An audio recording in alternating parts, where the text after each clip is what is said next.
Uber Eats has Lola V products? I got to remember that. Well, you know, they say in order to remember something, you have to forget something else. Okay, now that is a very cute haircut. That's like a little shag. I've never seen it before. Well, I mean, of course you have. It's the Rachel. Oh, is that your name? No, I mean like your name. No, I'm Jen. My name's Jen. Right, but I just mean like this is your haircut. But that's hair on your head. I'm not saying this is your hair. Okay, freaking me out a little bit.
Do you think it's true that you've got to forget something else to remember that Uber Eats has groceries? No, that's absurd. Hey, remember when you used to be a, what was it, Pepper Lady? Pepper Lady? Wasn't it Cinnamon Sisters? Hazel Babes. Saffron Squad? Nutmeg Maidens? Free Curb? No, Nutmeg Maidens? I just said that. Was it Spice Girls? Doesn't sound right. Was it Saffron Squad?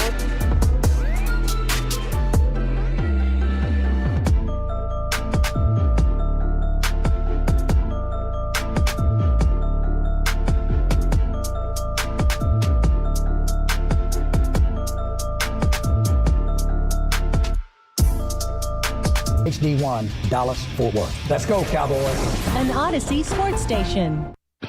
Driven by our D&M Leasing Studios. Thanks for turning it on, leaving it on. 105.3 The Fan.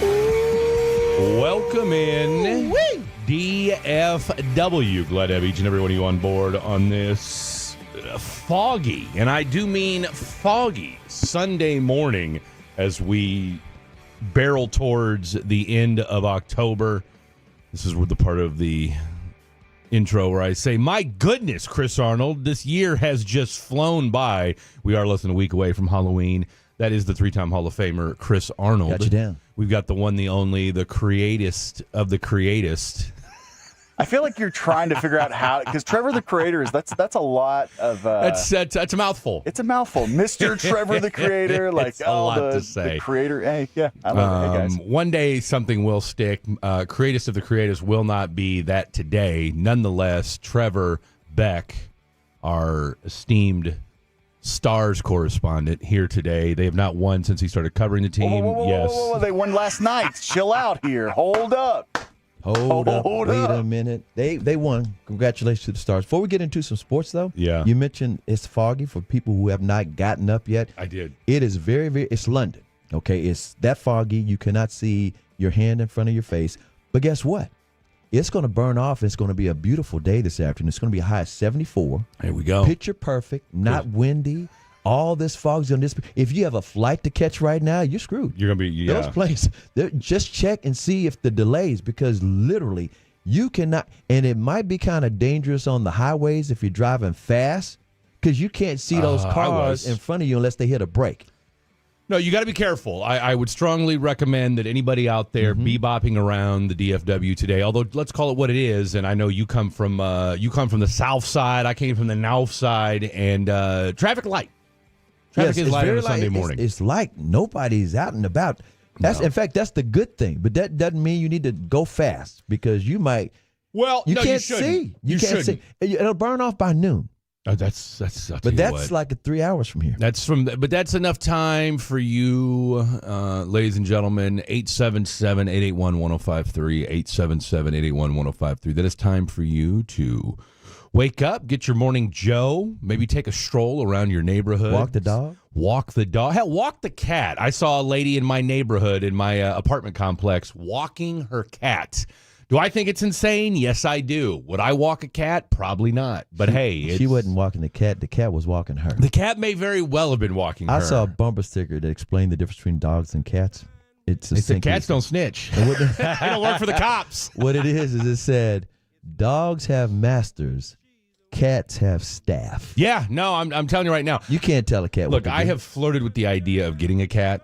By the way, update, and I know it's the last time, let's see, you and I talked on Saturday, every Sunday as part of by the way, this is the Specs Tailgate show here on 105.3 The Fan. We're taking you up until 12:30, and then, of course, at that point, we will hand the broadcast baton, as the venerable Gavin Dawson likes to say, to the pregame show, including one Mr. Eric Chiafalo and, of course, the Super Bowl winning scout himself, Mr. Brian Broaddus. They'll take you up until kickoff time, which is at 15:25 for those of you operating on the 24-hour clock. And then halftime show is Broaddus and Zach Wolchuk. And then, of course, they'll do the post-game show tonight. Hey, Fred, is Trevor playing Ain't No Sunshine? Ain't No Bill Sunshine. Withers? Turn it up. Don't tease us. Turn it up a little bit. The best part. I know. Hey, I wanna leave the young thing alone. But Ain't no sunshine when she's gone. Okay, you can turn that. Probably didn't wear no cologne. No, he absolutely did. I guarantee he did. First of all, you know how I know Bill Withers wore cologne? You know how I absolutely know? How do you know? Two things. One, he was an aircraft mechanic, number one, so I know he did. Two, he was a Navy man. Okay, Navy man. And let me tell you something. High karate? No disrespect to any of the other branches. First off, thank you to all veterans out there. Yes, thank you for active your service. duty, Including you, reservists, Fred. whatever you did. Thank you, sir. But we all know. First of all, nobody plays better basketball than Navy guys, number one. Let's call that what it is, okay? If you know, you know. I'm talking about squids out there. And David Robinson will tell you. We smell the best. We smell the best. Nobody is smoother than Navy guys. Period. End of story. Done. Now, look, all I can speak of is what went down 20-plus years ago when I was in the Navy. A lot has changed since then. That's all I can tell you on that one. But I'll tell you that. Late 90s, early 2000s, we were doing it big. We were doing it big in Uncle Sam's Canoe Club. And Bill Withers, like I said, shout out to you, R.I.P., also a Navy man, nonetheless. By the way, one other thing, too, I will put this to bed. We will end this conversation once and for all. But I got confirmation today. You know Kim, she's part of the morning show. Kim and Tim. With Tim. Mm-hmm. Golf show. Trevor incorrectly stated on our show, Fan After Dark, which, of course, now that the Rangers season is over, we're on Monday through Friday now. Check it out. You will be glad you did. Trevor had the audacity, CA, to suggest that smelling good is not a top 5 concern of women. Are you kidding me, Trevor? When searching out men. Trevor. Okay? Top five is strong. Yeah, much That's strong. much like the That's yeah. Trevor. If it's right up next to if you don't think that's important, there's a reason you don't have a regular woman around you. All right, Wow. well, I'm just saying, guys need to know these things. You should not climb even back in my debate hole. this. I'm just gonna- Women want the guy to smell like they want him to smell. All right. I'm telling you. So- Why do you think they wear your t-shirt, your hoodie, your clothes. Your clothes. Your shirt. Why do they want to sleep in your shirt? Look, because of the way you smell, not because they like the shirt. We did a fur I'm foul. giving you, dropping knowledge bombs on you, man. Don't take it the wrong way. No. Just don't underestimate. Smell is important for women. Absolutely. I mean, he's still wearing cool water, so he didn't know any better. I'm not wearing cool water. I told you, there's dust literally on my cool water. I'm wearing cool water. Well, we also did Old Spice. You've always got that. They don't brought that back. He's smelling brute. So we also did, and actually that dovetails beautifully because we did a fair or foul this week that 56% of men don't get their hoodies back after they give them to a woman. Okay, so that dovetails beautifully into what you said. Anywho, tell you this. I asked Kim, who always smells great. Kim just texted me and said, "Leave Trevor alone." Too late, Kim. Too late, Kim. It's too late. I asked Kim. I said, "Hey, since I've got my boy Trevor here, who better than a great smelling woman to school young and a woman that we all appreciate and respect?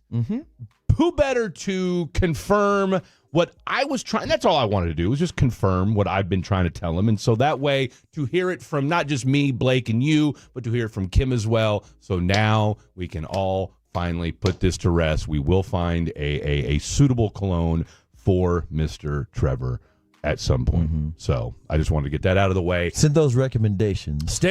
Send them away, but that's been sticking in my craw all week long. But now we know that Trevor is ready to smell good. 469 just texted in and said, "Preach, CA. I have over $1,000 in cologne." 214 says, "Get some Axe, Trevor." Nah, I don't do that. And I haven't worn that since middle school. We want to talk about old stuff. Young guys. Another 469 says, "Cool water and Brute are the best." You're right, dude. Respect. Just add some Halston while you're at it too. I mean, if that's the rate we're going to go. And 972 says, "Yeah, don't forget about the legendary high karate." We mentioned high karate. Yeah.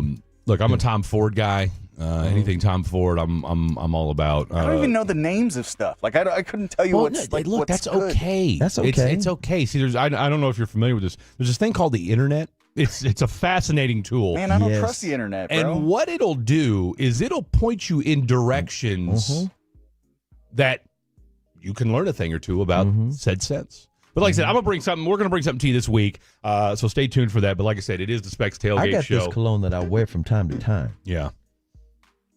And I got it when I got married.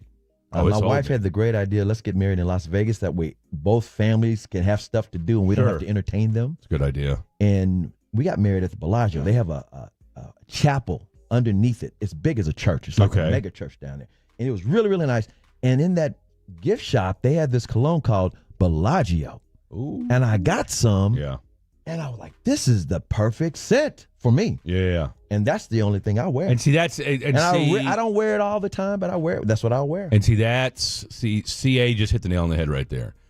What works for you. Exactly. Okay? Because there's colognes that I have. I mean, I probably got over 30, 35 bottles of cologne. Some scents stick around a little bit longer than others. And again, what smells, the way the Bellagio smells on you may not smell the same way on me. Exactly. Definitely won't smell the same way on Trevor. Match whatever works for you. Oh, we got another teller texting in. Fred says, "Hey, 1,000% true on the hoodies. Every time I let my wife wear one, it becomes hers." Yeah. Well, the flip side of that, though, is that it is your wife. So you know where she lives. And at the very least, you can always go into her closet. Now, I don't know what that closet would look like, but nonetheless, it's at least staying at your house. We got a teller from the 469 says, 763 says, "Hey, there's a bro out here smelling like cigarettes and Fireball, wondering why he can't get a date right now." Well, not you, Trevor. We're talking about in the streets. We know Trevor doesn't smell like cigarettes and Fireball. No, he doesn't. One dude said, doesn't work cologne that plays Magic the Gathering. Like, that sounds about right. And I about died on that one. So, yeah. Here's one for you. 682 says, "Trevor, try Light Blue by Dolce & Gabbana for men." There you go. And another one for 817 says, "I wear Obsession body spray during work week and save the time, expensive bottles for special occasions. When my female friends hug me, they literally won the lottery." Oh, they won't let go. Excuse me. It gets awkward in the best possible way because they won't let go. He said it gets awkward in the best possible way. Woo! There you have it. See, another one says Versace blue jeans, that cologne. She's been wearing it for 30 years. She's been like the only one I wear, but hey, they love it. I'm telling you right now, if you find, and that's the beauty of cologne, you find a scent that works for you, that just matches with your body and everything, man, that's a win-win. Hey, we got a Tolo that's a G out there. He says, hey, 469 said, I wear Eternity for Men. Been dropping panties for 20 years. Dude, I'm telling you, man. I'm telling you. It's the cologne. The cologne and cologne is a sport. It is a sport. Thank you, CA. It is absolutely a sport. It 1,000% is. There is just something to be said for it. And by the way, the ultimate cologne, I used to talk about this years ago. Yeah. The ultimate cologne, it smells just like leather. It's called Essence of Wallet. Women gotta have it. There you go. Essence of Wallet. This dude here. Listen, my back is bruised and I'm beaten. I'm in the doghouse. I get it. I hear you. I respect it. Let's go ahead and pause right there. Let's go ahead and pause right there. Did you just say my back is bruised? Y'all beat me. Y'all got socks and soap bars. I don't know what's worse. My back is bruised, or Blake saying earlier this week, I want to be Monica Lewinsky. He said that, not knowing her claim to fame. Not knowing who. After I had said I might be Bill Clinton for Halloween, he says I want to be Monica Lewinsky. See, Blake got and that I said, brain, you know what? Let me stop. He knows sports right though. there. He does know sports. No, look, outside of sports, I just don't know. Well, and you know what? I blame. He didn't have that good of a clue. But I'm also going to push back on the Texas education system, okay? Because you saying they raised him? Well, look, neither Dylan, New Guy Jake, Khaki Kevin, or Blake knew who the hell Monica Lewinsky was. I'm gonna tell you something. I'm not blaming the Texas education system. I blame the internet, Google. It makes it too easy for them not to learn anything. But here's the thing: they just look up. How do you not, in a history class in college or high school, it is only one of the biggest presidential scandals in the history of the U.S. presidency, and you don't talk about Monica Lewinsky for a day? Of all these little rugrats that won't pay attention for nothing, you don't tell me you couldn't get them to pay attention to the Monica Lewinsky scandal in high school for an hour? Come on, man. They don't know nothing about that blue dress. As someone, nothing. Like my other gig is subbing. It's not crucial information. That's why. Oh, so there's only been 2 impeachments in the history of the last 50 years, and it almost brought down a president. But that's not important to know. But you're not going to get into the promiscuous. But that's the problem. Why? Well, because it doesn't. Yes, X thing happened, and that's why he was impeached. Yeah, but it is not. It literally brought down It almost brought a linchpin. It almost brought down a U.S. president. But that's not okay. So that isn't enough. In 1998, and I'm dating myself here. You remember remember? Oh, yeah. Okay, like it was a huge, it literally almost cost Clinton his presidency. And that's not a linchpin in U.S. history for kids to know. Back then it was scandalous. Nowadays it's just another. That's what I'm saying. That's because this is 30. That's a 2-day story. Then they move on. That's my point. I didn't say you need to spend an entire semester on it, but at the very least, a clue. We should at least understand. Oh, by the way, that fellatio almost cost a presidency. Said that on a Sunday morning. You know what I'm saying? He said the F word. I mean, how is that He said the F word. I don't know if Blake knows what that word means. Man, look. There's a generation that's never heard of that word. I'm telling you right now, the fact that we can go ahead and scour social media. They think that's the name of a cologne. Boy, they probably do. They probably do. Well, you got me fired up on a Sunday morning, man. Look, I'm just trying to. If you don't learn about history, guess what? You're doomed to repeat it. That's all I got to say on that. There would be a question of who are the 2 presidents that one was impeached and who almost got impeached. That would probably. Well, he did get impeached. They all got impeached. They just never got. They never lost their jobs. There's 3 of them. There's another one. Andrew Johnson. You never heard of him? Huh? Oh no, I know. Actually, I know my Andrew Johnson. You kidding me? I know my Civil War. He got impeached too. So but he didn't get to lose his job. None of them have lost their job. No. You got to get impeached, and then they got to It's got to be House and Senate. House and Senate, exactly. You The get House impeached by the impeachment. House, and then the Senate can say, "Nah, I don't think so." That's what happened. And that's what 3 happened with times. Clinton. Exactly. Clinton, Then, of course, Nixon resigned. Yeah, he just resigned. Yeah. Clinton, Johnson, and Trump all have been impeached, and none of them lost their jobs. None of them lost their jobs. That's a history lesson for all of y'all. At the very least, again, it's not bad information to know. I'm not saying that we need to spend an entire course on it, but at the very least, it was only one of the most pivotal moments in U.S. history. Right, wrong, or indifferent. This is where I'm going to go. Is it a top 5 pivotal moment in U.S.? We got to power rank what we teach. I'm just going to push back how much it was influenced in this what work. do you mean it wasn't influenced? I don't think there was. I don't think it's that. So big one of of a deal. 3 things that ever happened in the history of the U.S. presidency is not important enough to teach. Because they're always it's just scandals. Oh, so it's just just an impeachment, no big deal. We'll just move along. Not no big deal. Not no big deal. That's what you're saying. You're saying it's no big deal because it was a scandal. What do you think scandals are? So now we got to power rank scandals as to whether or not we teach them or not? I do. That I do agree with, yes. Because if I was a history teacher, that's not something that I would hinge our testing scores on.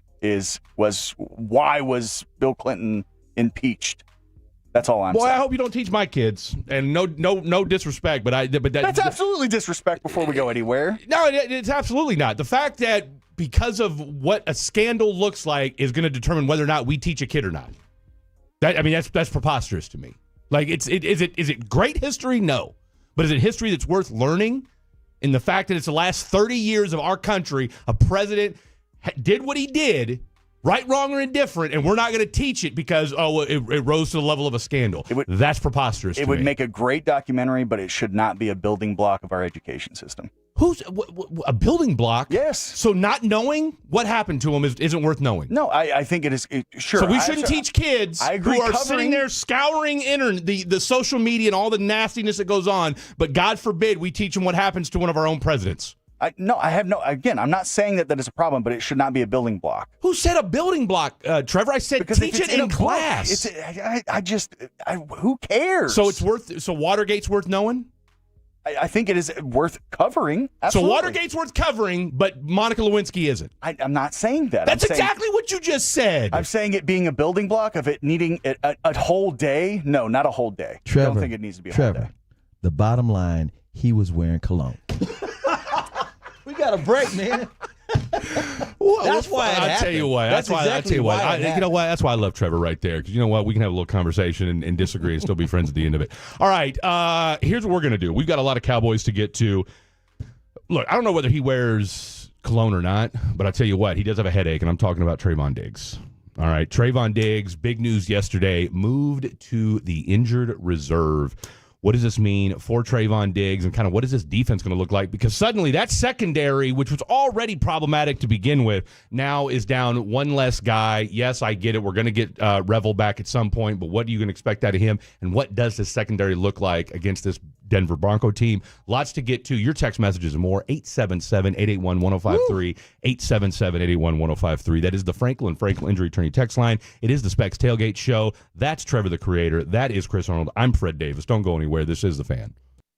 When your friends say, "Hey, did you hear?" you can proudly say, "I heard it on The Fan." Keeping you sports informed with some quality laughs along the way. Turn it on and leave it on. 105.3 The Fan, the Odyssey app, iHeartRadio app, and TuneIn app. Lanny went to college and racked up huge debt. A little bit over $100,000. For a degree he couldn't use? Now what? I had a friend that went to My Computer Career. They even helped him get hired immediately after graduation. One of the things I love about IT is that you can work from anywhere you want. You could become an IT pro in just months, including cybersecurity and the basics of AI with zero experience at mycomputercareer.edu. My Computer Career, an elite CompTIA certification partner. It worked for me, and I know it can work for you. This is one student's experience. Individual results vary.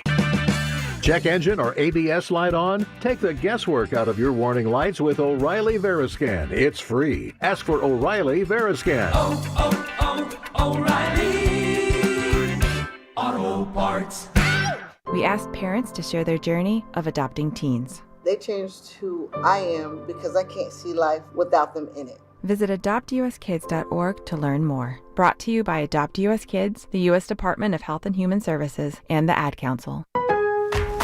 I'm Scott Hansen, host of NFL Red Zone. Lowe's knows Sundays hit different when you earn them. We've got you covered with outdoor power equipment from Cobalt and everything you need to weatherproof your deck with Trex decking. Plus, with lawn care from Scott's and, of course, Pit Boss grills and accessories, you can get a home field advantage all season long. So get to Lowe's, get it done, and earn your Sunday. Lowe's, official partner of the NFL. Attention. Have you racked up $10,000 or more in credit card debt? Are you barely getting by making minimum payments? With credit card debt reaching all-time highs, National Debt Relief is notifying consumers about significant debt relief options currently being made available to help those with overwhelming credit card debt. These options may reduce a large portion of credit card debt for those who qualify. You don't need to declare bankruptcy or take out a consolidation loan, and you may only have to pay back a fraction of what you owe, even if you have bad credit. National Debt Relief has already reduced the credit card debt for more than 550,000 consumers. So don't wait. If you owe $10,000, $20,000, or even $100,000 in credit card debt, you can now take advantage of this financial debt relief as the cost of living continues to skyrocket. To check what debt reduction you may qualify for, call 800-207-4545. That's 800-207-4545. Once again, that's 800-207-4545. This is the story of the one. As a custodial supervisor at a high school, he knows that during cold and flu season, germs spread fast. It's why he partners with Grainger to stay fully stocked on the products and supplies he needs, from tissues to disinfectants to floor scrubbers. All so that he can help students, staff, and teachers stay healthy and focused. Call 1-800-GRAINGER, click Grainger.com, or just stop by. Grainger, for the ones who get it done. As a mom, comforting my family is what I do best. Vicks Vapor Stick provides soothing, non-medicated Vicks Vapors in an easy-to-apply stick, and it dries fast, so there's no mess. I use it to comfort myself and my family. Thanks, Mom. Vicks Vapo Stick, soothing comfort for the whole family. And try Vicks Vapo Shower Max for steamy Vicks Vapors when you need more comfort for yourself. Use as directed. Tune in Monday mornings to the Fans Post-Game Analysis with Sean and RJ's Star Up, Star Down. Presented by Johnson Fitness and Wellness with the finest in-home exercise equipment for your up and down exercising. Star Up, Star Down. Monday mornings on The Fan. This is the story of the one. As a custodial supervisor at a high school, he knows that during cold and flu season, germs spread fast. It's why he partners with Grainger to stay fully stocked on the products and supplies he needs, from tissues to disinfectants to floor scrubbers. All so that he can help students, staff, and teachers stay healthy and focused. Call 1-800-GRAINGER, click Grainger.com, or just stop by. Grainger, for the ones who get it done.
WELL.com/Texas, ownwell.com/Texas.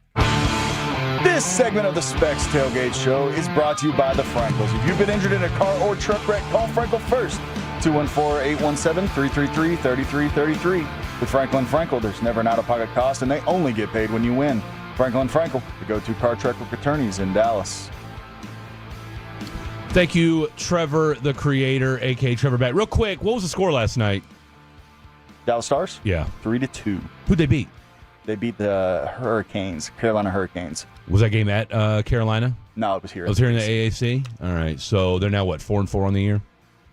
They are 4-3-1, I believe. 4-3-1. All right. Well, hey, that's a perfect segue because if everything goes the way we hope it goes today with your Dallas Cowboys will be 4-3-1 today. It is the Specs Tailgate Show right here.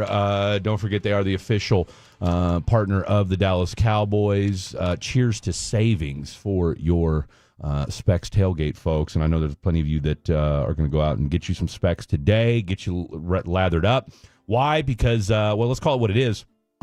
The game doesn't start till 3:20. We should see Tom Brady should be there today. I think so. I think it's a Fox, or is it a CBS? No, I think it's a CBS. Wait. CBS. CBS. So you're gonna get Romo. Yep. You'll get Romo and Jim Nance today. So Jim. A lot of Tony Romo-ness. Where are we at on Tony Romo as a color commentator? Genuinely, I love him. Yeah, I do too. I'm biased, but at the same time, people really enjoyed his style when he first started it. And now they're just kind of like... Well, he's gotten kind of back to that, right? Yeah. Because he kind of fell off, and then there was rumors going around that he'd stopped prepping like he did at the beginning, and he was kind of doing his own thing. And I think maybe that got to him a little bit. So I feel like he's been a little bit more locked in the last year or two. Of course, we don't get to hear him as much because... we're at Cowboy games and what have you, so obviously we have a chance to sit at the house today and watch. But, of course, the big news that broke yesterday while Blake and I were on the air right before we went to Infinity Sports Network and went to the South Carolina-Alabama game, which, by the way, we'll talk some college football in the next segment. There was a lot of good college football. How you UT fans feeling today? I will say that. Man. They're like... I tell you what. If I'm a college football NIL person, you know what I'm doing? If I haven't done it already, and I'm surprised no one's done it, give me a Venmo patch, or a Cash App or something like that. How many? Our boy Niblet. I'm gonna tell you right now, if he had a Venmo or Cash App or Apple Pay QR code or something like that after last night, you gonna tell me a bunch of drunk college people wouldn't have been sitting there sending money last night? You know it. Hell, I'd have sent him $5 just for peas and grins. That was an incredible punt return last night. It really was. I'm telling you right now. Saved them. And you don't see it. I'll tell you what, I appreciate a good punt return. And shout out to the entire special teams. And I'll tell you what, real quick, shout out to Steve Sarkisian. Now, again, we'll find out in the wash whether or not there's any truth to this or not. But he went on a little bit of a diatribe there at the end talking about, hey, I'm telling people I'm trying to go to the NFL. Right. You don't want to hear that mess. He's trying to keep that pipeline. He's trying to win. And not to mention, because when that news broke yesterday as well, I was thinking, wonder if that means he's tired of the arch. No. He just don't like the distraction right now. I don't blame him. Trayvon Diggs has been a distraction. We don't know what the latest and greatest is as far as we've heard nothing more about the concussion. Now we're hearing, and again, I don't know what to believe anymore at this point until we get a full final story on this. But you tell me this, CA, you've been doing this a long time. When a player wears a shiesty in the middle of October as part of his media availability and doesn't talk to anybody, does that raise a red flag, or does that raise a concern, or is that just kind of you just go about your business and, hey, that's just player being player? These days, it could be player being player. But the thing that's so crazy is you usually – I want to pick this up from Tim and Trevor talking about this earlier today. They weren't talking about Trayvon Diggs. Yeah. If this were hockey, all you would know is he's got an upper body injury. Yeah. That's all you would know, and that's all you could worry about. Instead, everybody's trying to figure out what it is, because in the NFL and in the NBA and in Major League Baseball, to agree, it's full transparency. You know exactly. He's got a hangnail. He can't throw the ball today. Okay? He's got whatever. His thumb hurts. He's got to have surgery on the thumb. I'm going down the list of different things that in football, you know details. With this, it's like, he got concussed at home. We haven't heard enough about it. There's not enough transparency. Therefore, there must be something up. Conspiracy theory. And again, they bring it on themselves. Whether it's the Cowboys, whether it's Trayvon, whoever it is, not telling details. And hockey, upper body. What happened upper body? Above the neck. Oh, my, what it would tell. I mean, you don't hear nothing. Upper body, lower body. That's it. That's all they'll give you, because they'll hit you in the head with a stick. Well, but on the flip side of that, when and I use baseball as an example because right, 'cause we hear about baseball players getting hurt at home all the time. Yep. But you hear about what it is. Exactly. He tripped over this. He slid down the stairs. He fell over a suitcase. He fell on his kid. Whatever. Yeah. First of all, you got two things going on right here, right? A, it's football, so it's just there's always kind of this just violent nature to what goes on with football players anyway, and that's what we love about football players. B, it's Trayvon Diggs, who has had a mercurial last 2 years with this football team. Exactly. Okay, and then that's what adds to it. I mean, that's what adds to it, right? I mean, let's call it what it is. The Diggs brothers are must-see television, and doesn't always mean football. Put it like this: if this was Brandon Aubrey, and they said he had a concussion at his own house, you go, "Oh, damn, that's messed up," and that you'd kind of let it go. Prayers. You'd say, "Hopefully, he gets back soon. We need that leg, whatever." Yeah. With Plus, Trayvon, we'd also probably find out what it was. Probably. I'm just saying, even if you didn't find out what it was, you just kind of say, okay, because of his background. There's no conspiracy. There's no bad behavior. Well, but that's why you say what it is, though, too. 9 times out of 10, home injuries, we find out what it is. Right, but I'm just saying, even if you only had this information, Yeah. because we're talking about why people are trying to connect dots. They're trying to connect dots with Trayvon and conspiracy theories because what has happened just in the calendar year? Wait a minute, he just got fined for $500,000 because he didn't work out at the facility. Yeah. I'm working out on my own. I worked out. In fact, I'll be back earlier than you think. And he did do that. Yeah. But then at the same time, his best friend gets traded away from the team. We're talking about Micah Parsons. Yeah. So what happens is people start connecting dots because there's no transparency. Well, and again, the dots may not even connect, but there's because it's like, for example, on the finding him $500,000, he said he's been working out on his own. At first, people are like, we don't know if he's been working out on his own. He just wasn't here. And then guess what? He must have been working out on his own because he did come back earlier. He did. I'm just saying. I'm not saying it's an excuse. I'm just saying how you don't know because there's no transparency. And because of his different things happening, you just don't know what to believe. Well, I think that, and again, he hasn't played well this year, right? I mean, he hasn't. I mean, let's be real. He hasn't played well in 2 years. That adds up to the conspiracy theory. In other words, he might have been playing well had the coordinator played to his strength, man coverage. Everybody knows this. And he was the one telling the truth to the reporters saying, we don't have an identity. And guess what? For those who say players need to be quiet, they're mad. The ones who say he's just keeping it real. How else are you going to get Eberflus to stop doing this zone coverage, which nobody can play? No, he was the one telling the truth, wasn't he? No, Trayvon was right on as far as, this team needs to play man-to-man defense. Right? And as soon as they do, he's not playing. But you can't. But at the same time, too, though, you can't cry wolf. And at the same time, we don't know what's going on in practice. That was my point. You know what I'm saying? That's my entire point. It's so messy. It's extremely messy. And that was my thing with Trayvon Diggs is there's just been this air of ambiguity off the field, along with very sporadic play on the field. Look, we know he doesn't want to tackle anybody. All right, we know that. Mm-hmm. We know that he has shown at times to be an all-pro caliber cornerback. That's and I think that's and look, he got paid for it. That's the conundrum, right? So it's look, you showed at one time 2 or 3 years ago that you had the potential to be a all-pro level cornerback. All right, and you've been very sporadic at best since then. And I think that's what adds the frustration to it. Look, the fact that his Micah got traded and all that kind of stuff, look, I'm not, at the end of the day, we're all grown men. Mm-hmm. Okay? Look, I'm sorry that your buddy got traded, but at the end of the day, you're under contract and you're getting paid a lot of money to go be a shutdown corner for the Dallas Cowboys, right? Look, sorry for you. At the end of the day, but on the flip side of that, it's okay, the Eberflus thing, the not playing man-to-man, there's definitely something to that. And we talked to Corey Chavis earlier this week and asked him about, what's kind of the difference. And, he said certain guys have certain strengths, but at the end of the day, it's all about communication. And clearly, as we all know, there was a communication issue with this secondary and with this entire defense. Are you quoting a movie right now? What we have here is a failure to communicate. And we do have a failure. Now, I'll take you one step further on Sunday, and I asked this question earlier in the week, and we really haven't hit on it since. okay, you didn't have Trayvon Diggs play on Sunday, Mm-hmm. all right? Was that addition by subtraction, or was that just a, hey, you finally played the system that he's good at, but we didn't, who knows, we'll never know whether he was going to be any good at it or not because he didn't play. That's what makes this thing more And of a that's what mystery. makes this thing even messier and even It's more of a riddle. mystery. That's why everybody's like, we don't know what to make of this because there's so many angles on this thing. It'd be different. Like I said, I only bring up Brandon Arby because it's cookie cutter, cut and dry.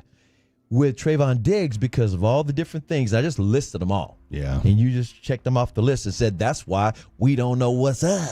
Here's a question for you two. Mm-hmm. Does Trayvon Diggs ever play in a Cowboy uniform again? And that's a question we'll never know until he does. And the reason I say that is because there's too many things that make you think that it might not happen. Yeah. And that's why it's like, well, what is his injury? Upper body? You don't know.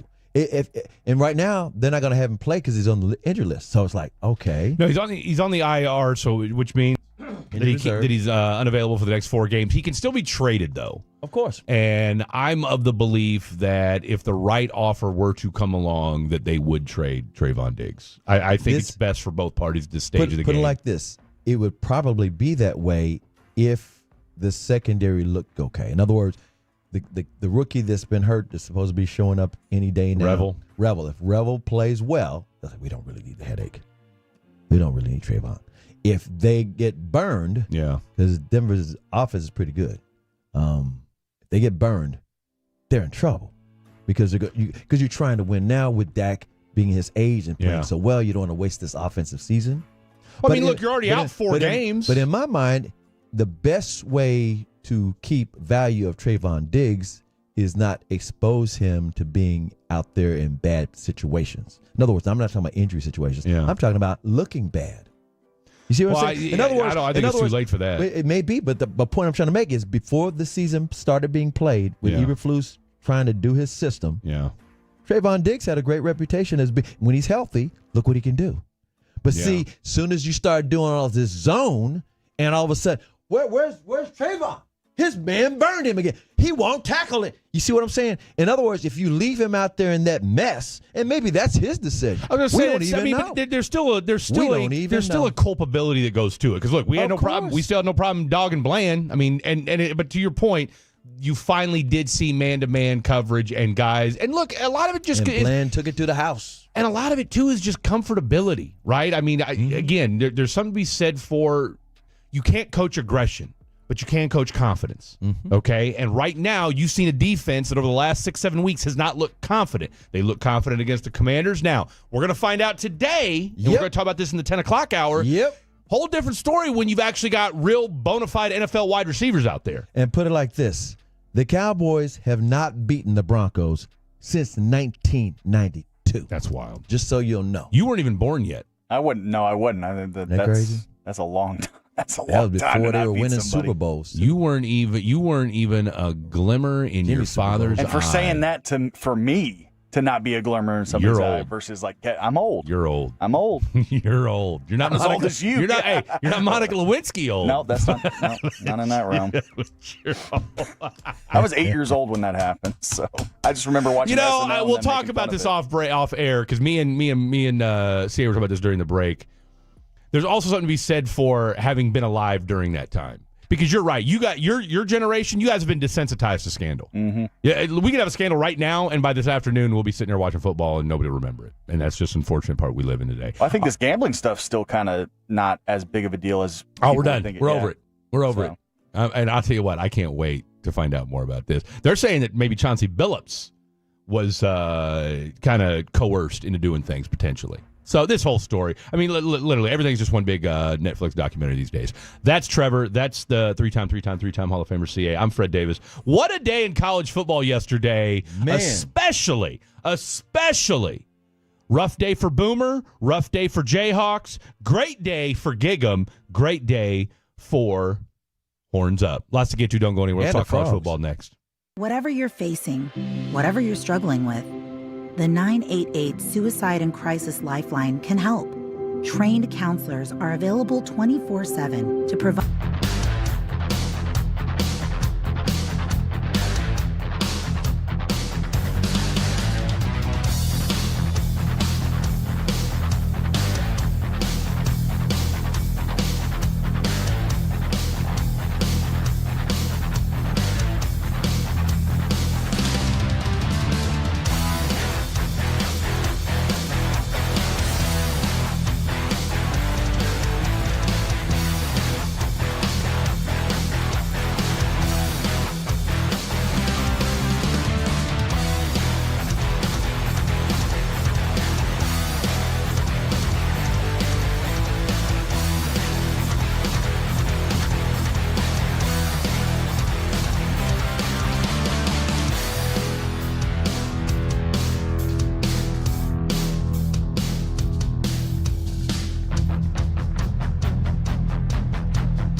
Uber Eats has low fees on it? I gotta remember that. You know, they say in order to remember something, you have to forget something else.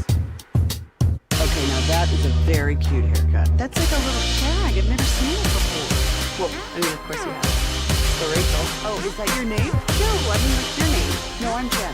My name's Jen. Right, but I just mean like this is your haircut. But that's hair on your head. I'm not saying this is your hair. Okay.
Stars content with the #1 Stars podcast, Spits and Suds, presented by the On Time Experts, keeping Stars fans comfortable all season long. Check out the latest Spits and Suds episode wherever your favorite podcasts are found.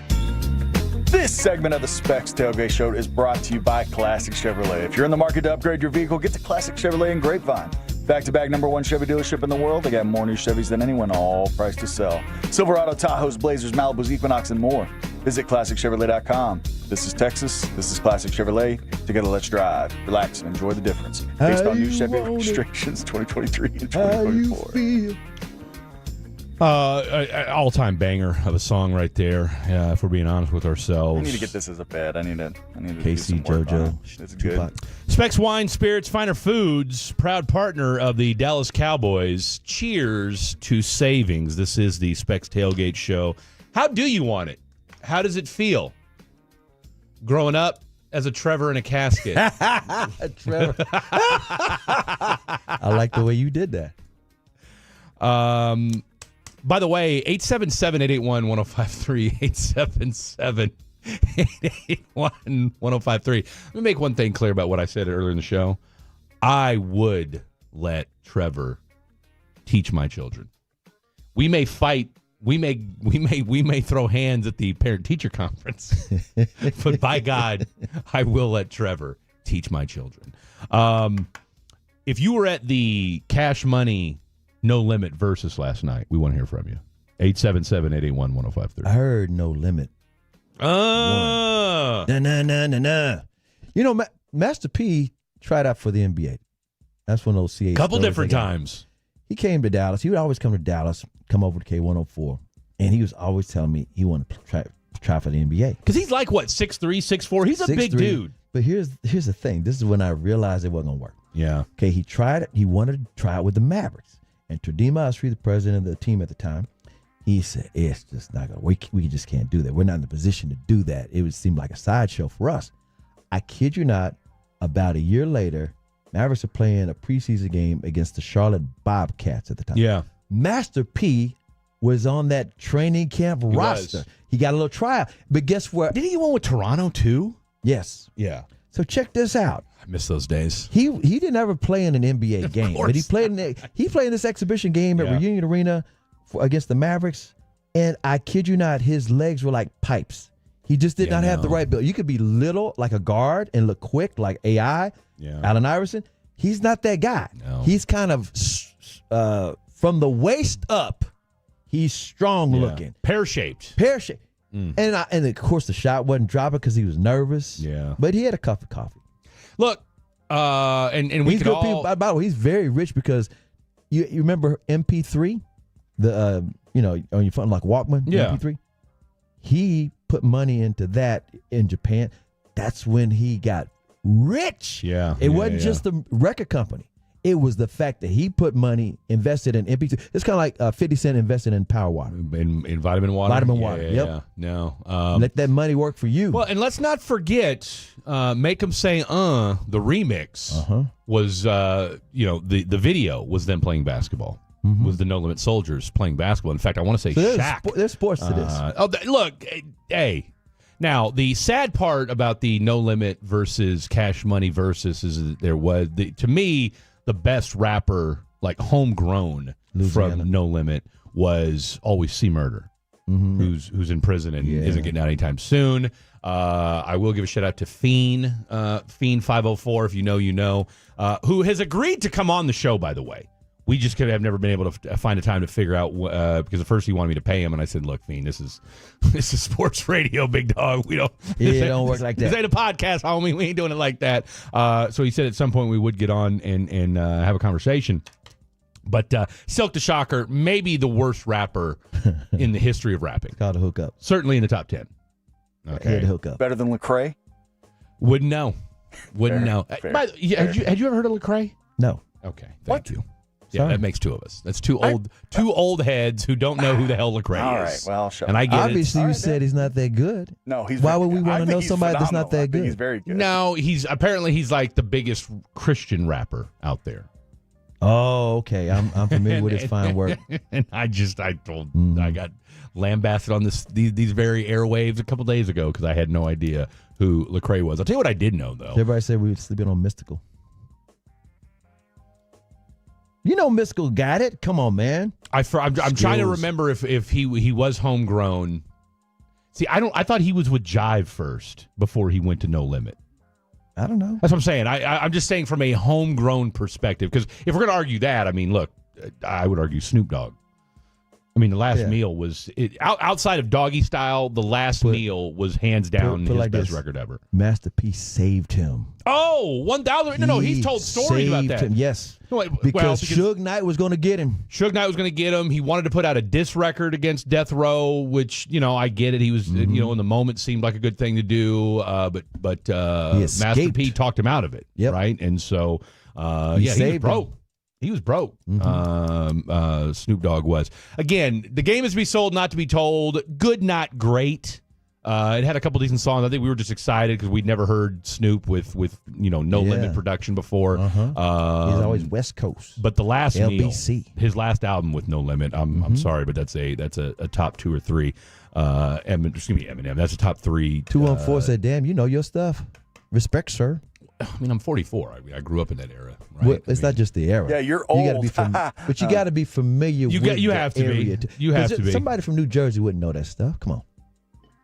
Probably not. That's what I'm saying, unless they, I'll tell you what. Now, the only thing I'll push back on this is they know New York stuff. If you were from New Jersey and you were in the military in that time, because my hip hop knowledge took off when I got to the Navy, just because of the simple fact that I was on the East Coast already, and I had a lot of the guys I hung out with were all East Coast guys, and so I learned a lot about the East Coast rap that I would have never known about. Because back in the day, it was look, regional rap back in the day was a thing. It was. People got killed over it. East Coast, West Coast. Yeah, it's just Fred, that tell simple. me about that Topeka rap. Stop. He's trying to derail the show. No. Don't even go there. Because I was about to bring up the ATL. You will get cut. Don't sleep on being from Topeka. Okay. Oh. Okay. Let me get my yeah. Let me get my scythe out. Yeah, you better. Let me tell you something. Don't sleep on the TOP. You better not sleep on Texas A&M. Is what you better not do. Man, all right. You better not sleep on Texas A&M. Legit. Shout out to Brian Broaddus. Brian Broaddus is feeling the same way I'm feeling this morning. Why? Because your alma mater got their ass kicked at home on national television. All right, in a rivalry game. And here's what else. Well, we got beaten today. A&M had not won in Death Valley since like 1994, 95, somewhere. Are we not saying enough about A&M? We aren't. Are we not saying enough about Gig'em? 877-881-1053. Top 5 team in the nation. They might be the best team in the nation right now as we play. They could be.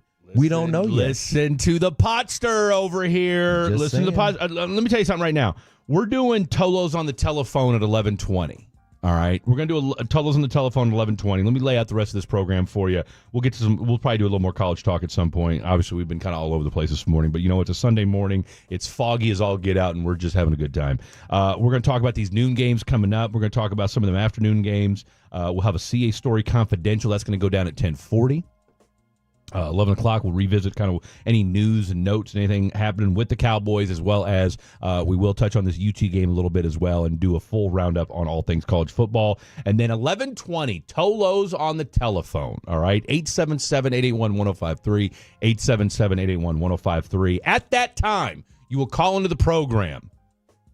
I suggest, or at least I hope at the very least, that Trevor will be adept at answering all the phone calls, because sometimes, I'm not saying you, sometimes Blake and I have had to let producers know, hey, there's a call. Take it. I don't anticipate that happening with Substitute of the Year, Trevor the Creator. Okay? But when they call Mr. CA, give us your Cowboys prediction. Mm-hmm. And let us know who you're repping college-wise, okay? Because I want to hear from the Gig'em community today, all right? I want to hear, all you A&M people, this is your time to shine today. Might you be the number one team in America for the first time in a long time? And by the way, they play UT next month. Oh, my God. It's going to be on and popping. That's going to be the game. It's going to be on and popping. We're excited about it, and so should you. All right, coming up next, let's take a look at the noon slate of football games. We'll read some of your text messages and more. Don't go anywhere. This is the Spec Tailgate Show. Sean and RJ, the KNC Masterpiece, G-Bag Nation, and Fan After Dark. Live and local.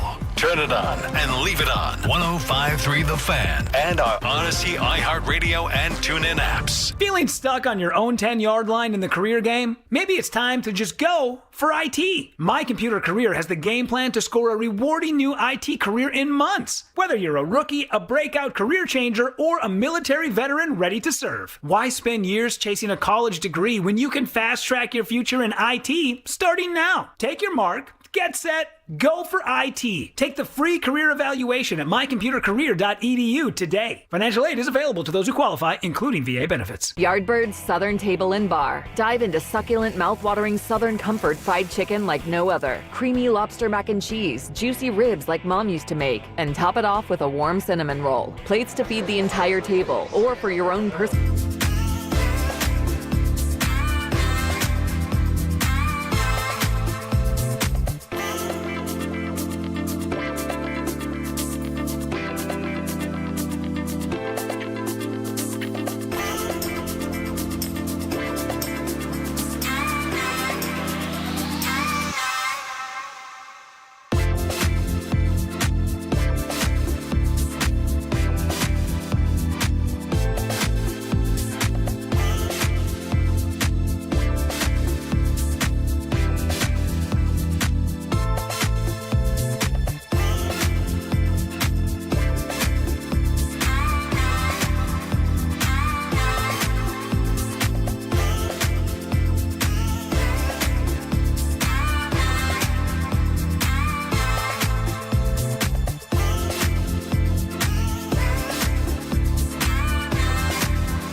Uber Eats has lower fee products? I gotta remember that. Well, you know, they say in order to remember something, you have to forget something else.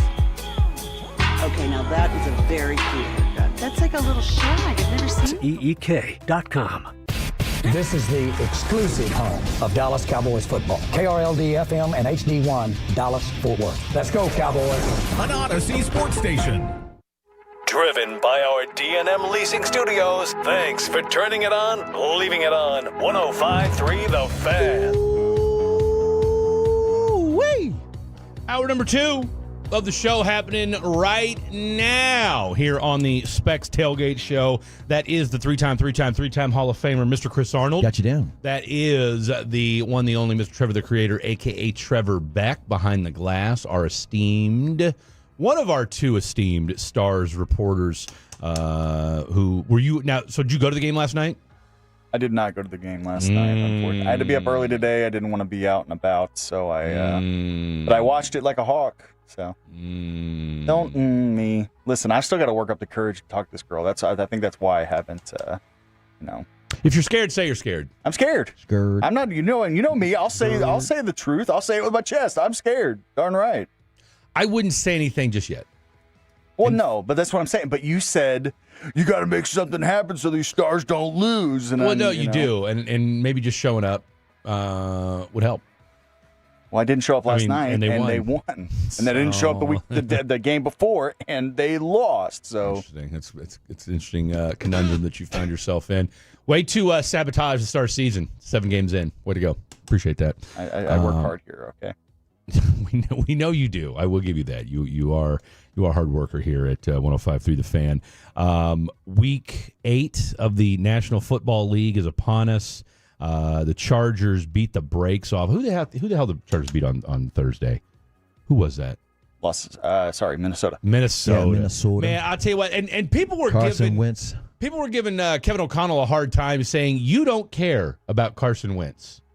That poor bastard was in there just getting his head beat in the third quarter, arm hanging out of the socket. Kevin O'Connell, come on back out there, Carson. You're down 2 scores, maybe 3. You can rally us. And he couldn't. At one point, my man was so beat up, sitting up after taking a sack, that his arm was just kind of dangling there as he got up and kind of ran away after, when Debo snatched Old Boy's chain and he ran away? That's kind of what Carson Wentz looked like.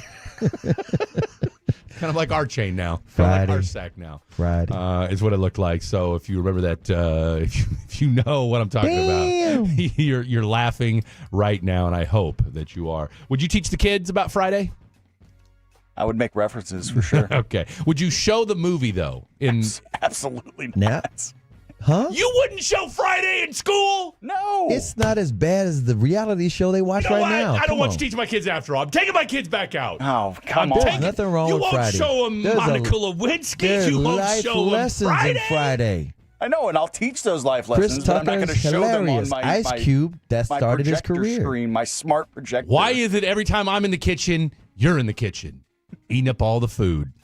I'm telling you right now. Get you a Debo bicycle. Seriously. I'm about to snatch your chain up. I cannot believe you wouldn't show the kids Friday. Maybe don't be a menace. How about that? I know you're kidding right now. Bro, don't play with me right now, dude. This guy said cheeseburgers, man. I'll show him. Don't be a man. I ain't going to show him. Okay. What about Boys in the Hood? You got to show him Boys in the Hood. Got to show him that. Got to show him Boys in the Hood. See, I told That's Blake. another life lesson. I told Blake we could be. I could be Furious Styles. He don't know who that was. He could be Ricky or Trey. He didn't know who that was. But if he's gonna be Ricky, I got to be Trey because I got to yell Ricky all throughout the entire time that we're the entire time we're hanging. By the way, this is now. Are you gonna do anything for Halloween? It just depends. I know you were you had a legendary Deadpool look a year or two ago. I could pull that out again. Yeah, but you don't want to. Nah, you can't. They know it's me now. Nah, they know it's you. You got to do something different. No, exactly. Yeah. What would be your go-to? I don't know. Deadpool's my favorite. Okay. But, that's what I say. I don't know. I haven't thought about it. All right. I really haven't. What about you? I'm flirting with the idea of being Vincent Vega.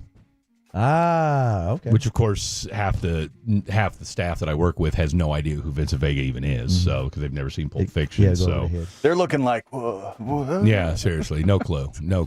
I mean, seriously, it was like an education this past week with the producers and Blake. No Monica Lewinsky, no Vincent Vega, nobody'd seen Pulp Fiction. So, yeah, half my show these days are just me just explaining my references. So, but it's fun. They say, "Oh, you mean the guy? Show me the meats." That's it. That's exactly what it is. They have no idea. No clue whatsoever. All right, so let's take a look at what we got going on in the first half of games today. You've got a Chicago and Baltimore game, and it looks like, if I'm not mistaken, let me make sure I got this right. I think Lamar's out. Is that correct? Yeah. Yes, he is out. Okay, so Lamar's out today. That's Huntley, Tyler Huntley's playing today because, and this is a question that I had. And again, this is something that I went back and forth with. Me and Blake talked about this a couple weeks ago when the news came out that Shedeur had said no to Baltimore, which I thought was totally foolhardy because I'm thinking, why would you not want to go to an organization like Baltimore that wins each and every year? And the thought was, well, because he won't play behind Lamar. I said, let's not forget, 2 years ago, this guy couldn't stay healthy. Like there's been two dueling narratives when it comes to Lamar Jackson. A, you can't win in the playoffs, and B, for a couple years there, he couldn't stay healthy, right? And so it was like, look, you never know in the National Football League. Exactly. Well, you just don't know. And oh, by the way, would you rather rot for an organization like the Browns, which is by far one of the worst organizations in all professional sports, or play behind, say what you want about John Harbaugh. The guy's, A, at least won a Super Bowl, and B, I'd like to think has the respect of the National Football League. I'd have gone Ravens, but I truly think right now where Cleveland is, he going to play. Watch him play at some point. You'd like to think so, but I don't know. They got to put butts in seats and sell some merchandise. Come on. I think the problem is, though, they're going to put butts in seats regardless. I mean, look, they've had, 20 starting quarterbacks in like the last decade? And that place still sells out. I mean, what else you going to do in Cleveland? But see, here's the deal. They don't have the promise of, well, why not play Shedeur? In other words, the other quarterbacks are just names. Oh, Dylan Gabriel sucks. This is what people, in other words, they saw a preseason half or a game that they said, oh, this guy can play.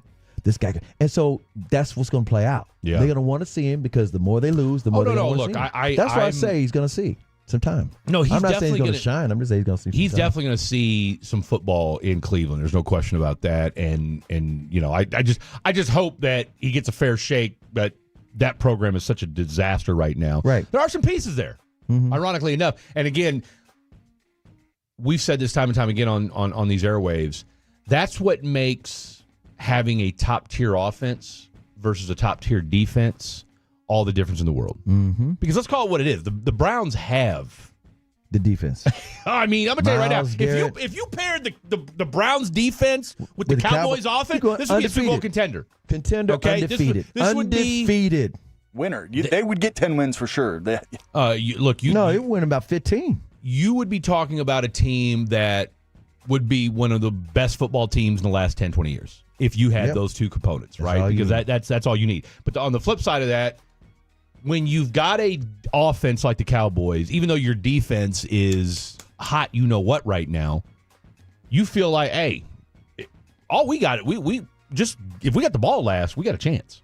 Which is why you wonder what they might do on trade deadline, which is why this game this afternoon is so important. You have to win today. You got to win today. You have to win today, right? There's no ifs, ands, or buts about it. You have to win today because if you lose today, all right, you're 3-4-1. You're 3-4-1, and the question mark, even if you beat Arizona, which you should, you still have the question. But then you're back to 4-4-1 again. But here's the deal: you say you should, but guess what? Kyler Murray's never lost in that building. He's not. I don't trust Kyler Murray though. It's not even about that. No, I there get were times where the Cowboys should have beat Arizona, and I'll be damned, they lost because Kyler Murray's the quarterback. No, and I get that. I don't. Kyler Murray is going to have to go the Sam Darnold, Geno Smith, Mac Jones route. Oh, I'm not saying anything about his career. I'm talking about the game in that building. That's all I'm saying. I'm not talking about I'm just saying how he's gonna good have to go or bad else. of a quarterback he has been or will be. I'm just saying the man has never lost on any level in that building. No, he hasn't. And so, therefore, I cannot assume it's an automatic win. That's my only point. No, you can't. You can't. I mean, look, with the Cowboys, you can't assume anything. No. With the fact that that's why you got to win today. Got to win today. and it is a winnable game. Like, don't get me wrong, this Cowboy, or excuse me, the Denver Bronco defense is good, but teams have shown an ability to be able to score on them. I mean, hell, you saw. The Giants should have won.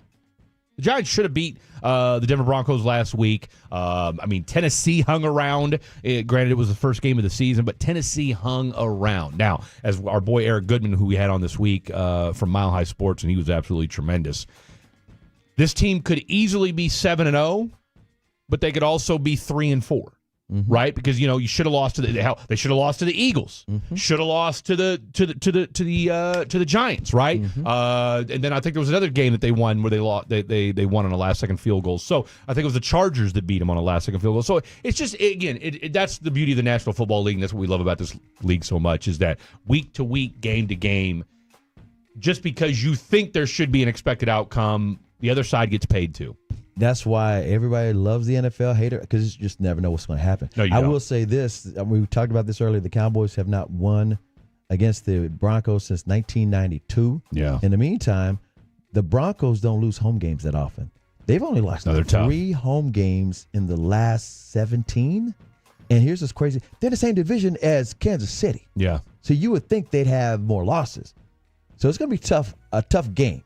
But the Cowboys better win it if they want to try to get a trade taken care of, because Jerry won't do anything. No, if you're 3-4-1, that takes all the wind out of the sails. Now, you go 4-3-1 and you win a big game against Denver today, the spirits will be high this week. Sir. We can all rest assured on that.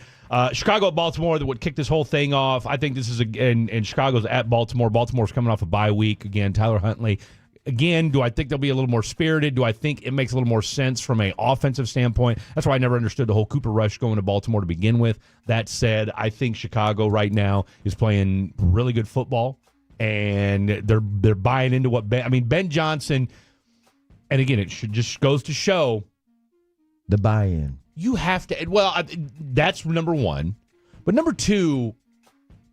And I think we're seeing this in Houston to a degree right now, and maybe even with the Jets to a degree right now. You have to have an offensive-minded head coach these days. I mean, I hate to say it, but the days of Bill Belichick are fast fading in the rear view. That's right. Okay, you're just Robert Saleh tried it. Okay, and by the way, how much do you miss Robert Saleh if you're a Jets fan? Okay. Number two, you look down in Houston. You've got C.J. Stroud, who looks a shell of himself from what he looked like his rookie year. He's now on his second offensive coordinator. This guy doesn't look like he's any better than what Bobby Slowick was the last 2 years. D'Amico's trying to say all the right things. And now, don't get me wrong, that defense is balling. That defense is playing great, but at the same time, Nick Caserio, who has shown he's not afraid to go out and make a deal. He's not afraid to be aggressive from a GM standpoint. But, oh, by the way, and this is where it gets frustrating if you're the Dallas Cowboys or if you're a Cowboys fan. Because you look at a team like the Houston Texans who can't seem to get out of their own way when it comes to putting an offensive line together.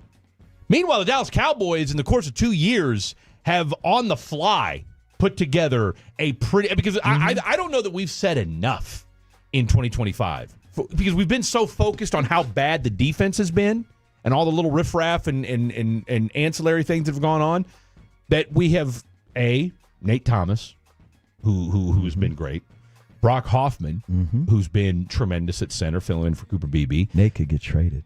Could probably get traded. We're just showing you how good the offensive line is. Absolutely, how deep that offensive line is. You can afford to trade him.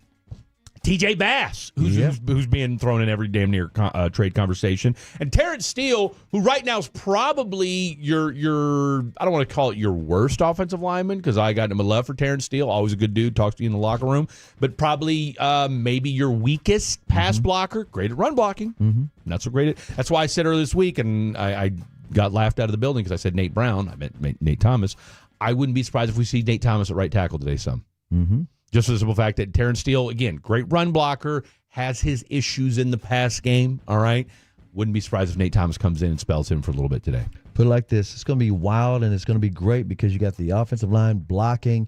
You got the pass protection. You got the run blocking going on. And again, here, by the way, people are sleeping on the fact that Javonte Williams is coming back home to Denver to show that kind of like a Rico revenge. He hadn't said it like but Rico. See, Eric Goodman did say though they do love him in Denver. Yeah.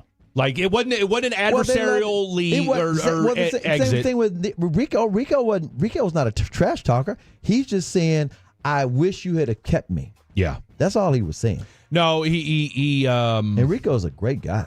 Rico is a great guy. But back to Javonte, yeah, he hasn't said a word. Basically, I was at the start. No, and that's really not his style. It's not his style anyway. But that's not Rico's either. Because that's why I was saying people trying to make that bullet board material. Like, wait a minute, that's Rico. Well, that's all he said was they better buckle up. Yeah, I know. But my point I'm trying to make is I can see Javonte getting 120 yards. Because guess what? Patrick Surtain's going to travel. He's going to travel with CD. CD, yeah. If the smartest thing the Cowboys could do is put CD in the slot. I'm just saying it. Broadus, if you're listening and driving in, I want you to ask me about it. Or tell me what you think about it when you get here. Because see, it's funny you say that because I said this week I think Ryan Flanoy gets his first touchdown of the year. He might. Yeah, because they're going to be so busy about CD. CD's going to take up a lot of time, and I'll tell you who else. I'll tell you what. We come back, we'll burn through the rest of these noon games. One Cowboy that I would like to see have kind of a breakout performance, and I'll tell you who that is next. Don't go anywhere. That is the 3-time Hall of Famer Chris Arnold. That's Trevor the Creator. I'm Fred Davis. This is the Specs Tailgate Show right here on 105.3 The Fan. Rachel. Oh, is that your name? No, I mean, your name. No, I'm Jen. My name's Jen. Right, but I just mean like this is your hair. But that's hair on your head. I'm not saying this is your hair.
Maidens? Paprika. No.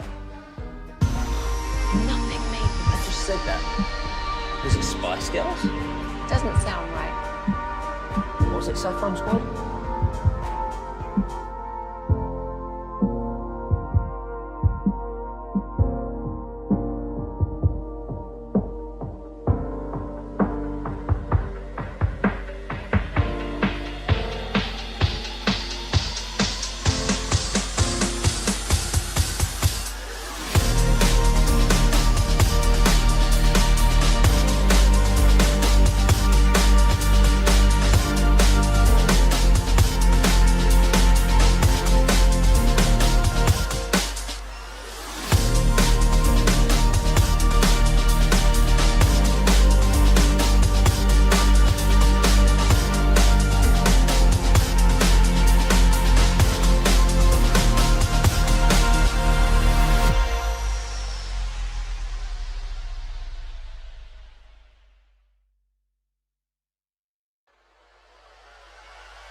Free Chauncey Billups.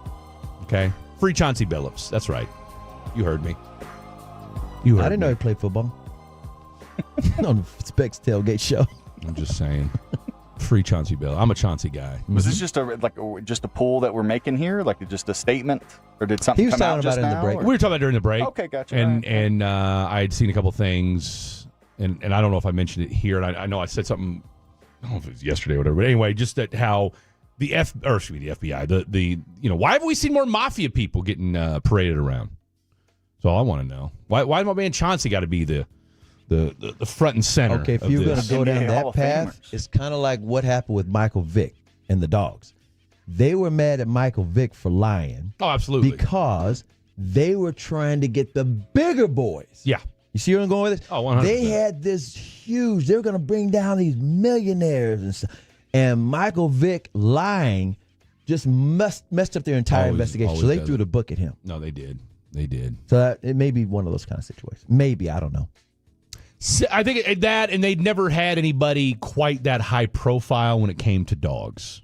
Well, yeah, of course. To killing the dogs, right? Now, gambling, still, we kind of like... But again, they were trying to... Because people didn't know how big the gambling on the dogs was. Follow where I'm going with this? And then, of course, everybody who loves dogs got involved. That took it to another. See, gambling, we don't have the same love affair with gambling as we do with dogs. Correct. Right? And so... It's a whole other conversation for another time. But you know what? And I'm a Michael Vick guy as well. So got to meet Mike Vick. Couldn't be a nicer human being. He really is. Okay. And got a chance to get a dog back. He's got a dog again. So just put that out there for what it's worth. All right. You can come full circle. Redemption. All right. Shout out to Ron Mexico. If you know, you Stop know. That. That's the airport stuff, man. Those didn't know. Yo, Michael Vick was a dog back in the day. Pun intended. Hey, yo.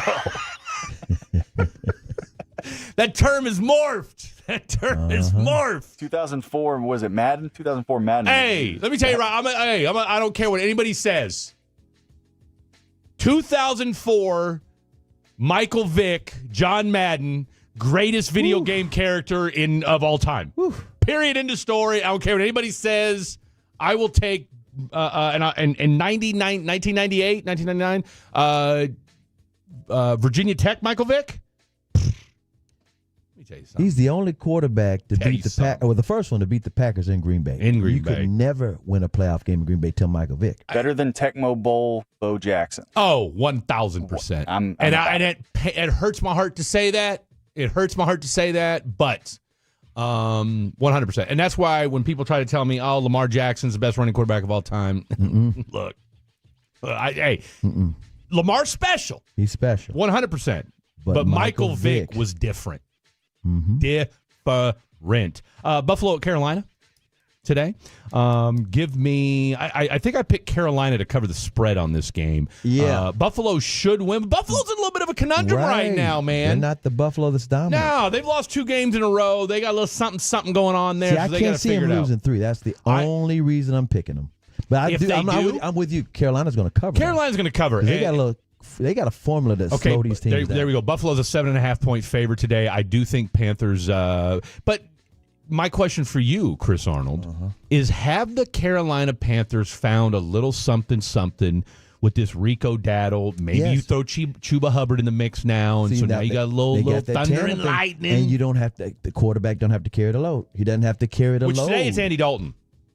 Oh, is that right? Yeah, Bryce Young's out. TCU's on Andy Dalton. Still got a job. Still making that money. All right. Shout out to Katy, Texas. All right. The he lives Red in Rifle. Highland Park now. Yeah, he had a high school title up there. Yeah, but he lives in Highland Park now. I bet he does. I bet he does, man. Nothing, no shame in that. He comes to some Maverick games. Hey, I'll tell you what. Let me get that long cheddar. I might move to Highland Park. Better place to live, Highland Park. I already know where I'm going with this. Better place to live, Highland Park or Lake Louisville? 877-881-1053. 877-881-1053. Cleveland at New England. Give me the New England Patriots in this ball game. They're playing good football right now. Yep. What a difference a culture makes. What a difference a culture makes. Drake May's playing out of his mind, too. He really is. And that's the guy that, guess who trained him up? Mac Brown, UT, when he was Carolina. Yeah. North Carolina's coach. Well, despite the fact that and his family's all athletes. Well, they're Carolina royalty. Yes. And the fact that Bill Belichick, who this is a whole nother conversation for another time. He can't follow Mac Brown. I don't know that we've witnessed a more stunning fall from grace coaching wise than what we've seen from Bill Belichick. Yeah. But not only that, it's just one thing he can't win, and they lost. They went for 2, I guess, and they lost again. Now they have looked more competitive the last couple of weeks. But here's the deal: everybody knew it. He couldn't. He's not a college coach, so you knew that. That's what I didn't understand. And then he never got. Of course, he never got the opportunity to coach another team in the NFL because nobody wanted to trash their whole stuff and let Belichick. Well, he wanted too much control. Exactly, he wanted to run the whole damn thing. And it's like, no. Even when Atlanta said no, everybody said no. And then you throw in the girlfriend. Well, the girlfriend didn't help. Here's the deal: this is so unlike him from the New England days. That's why everybody's like, what the hell? That's why this whole Belichick, since he left New England, who is this guy?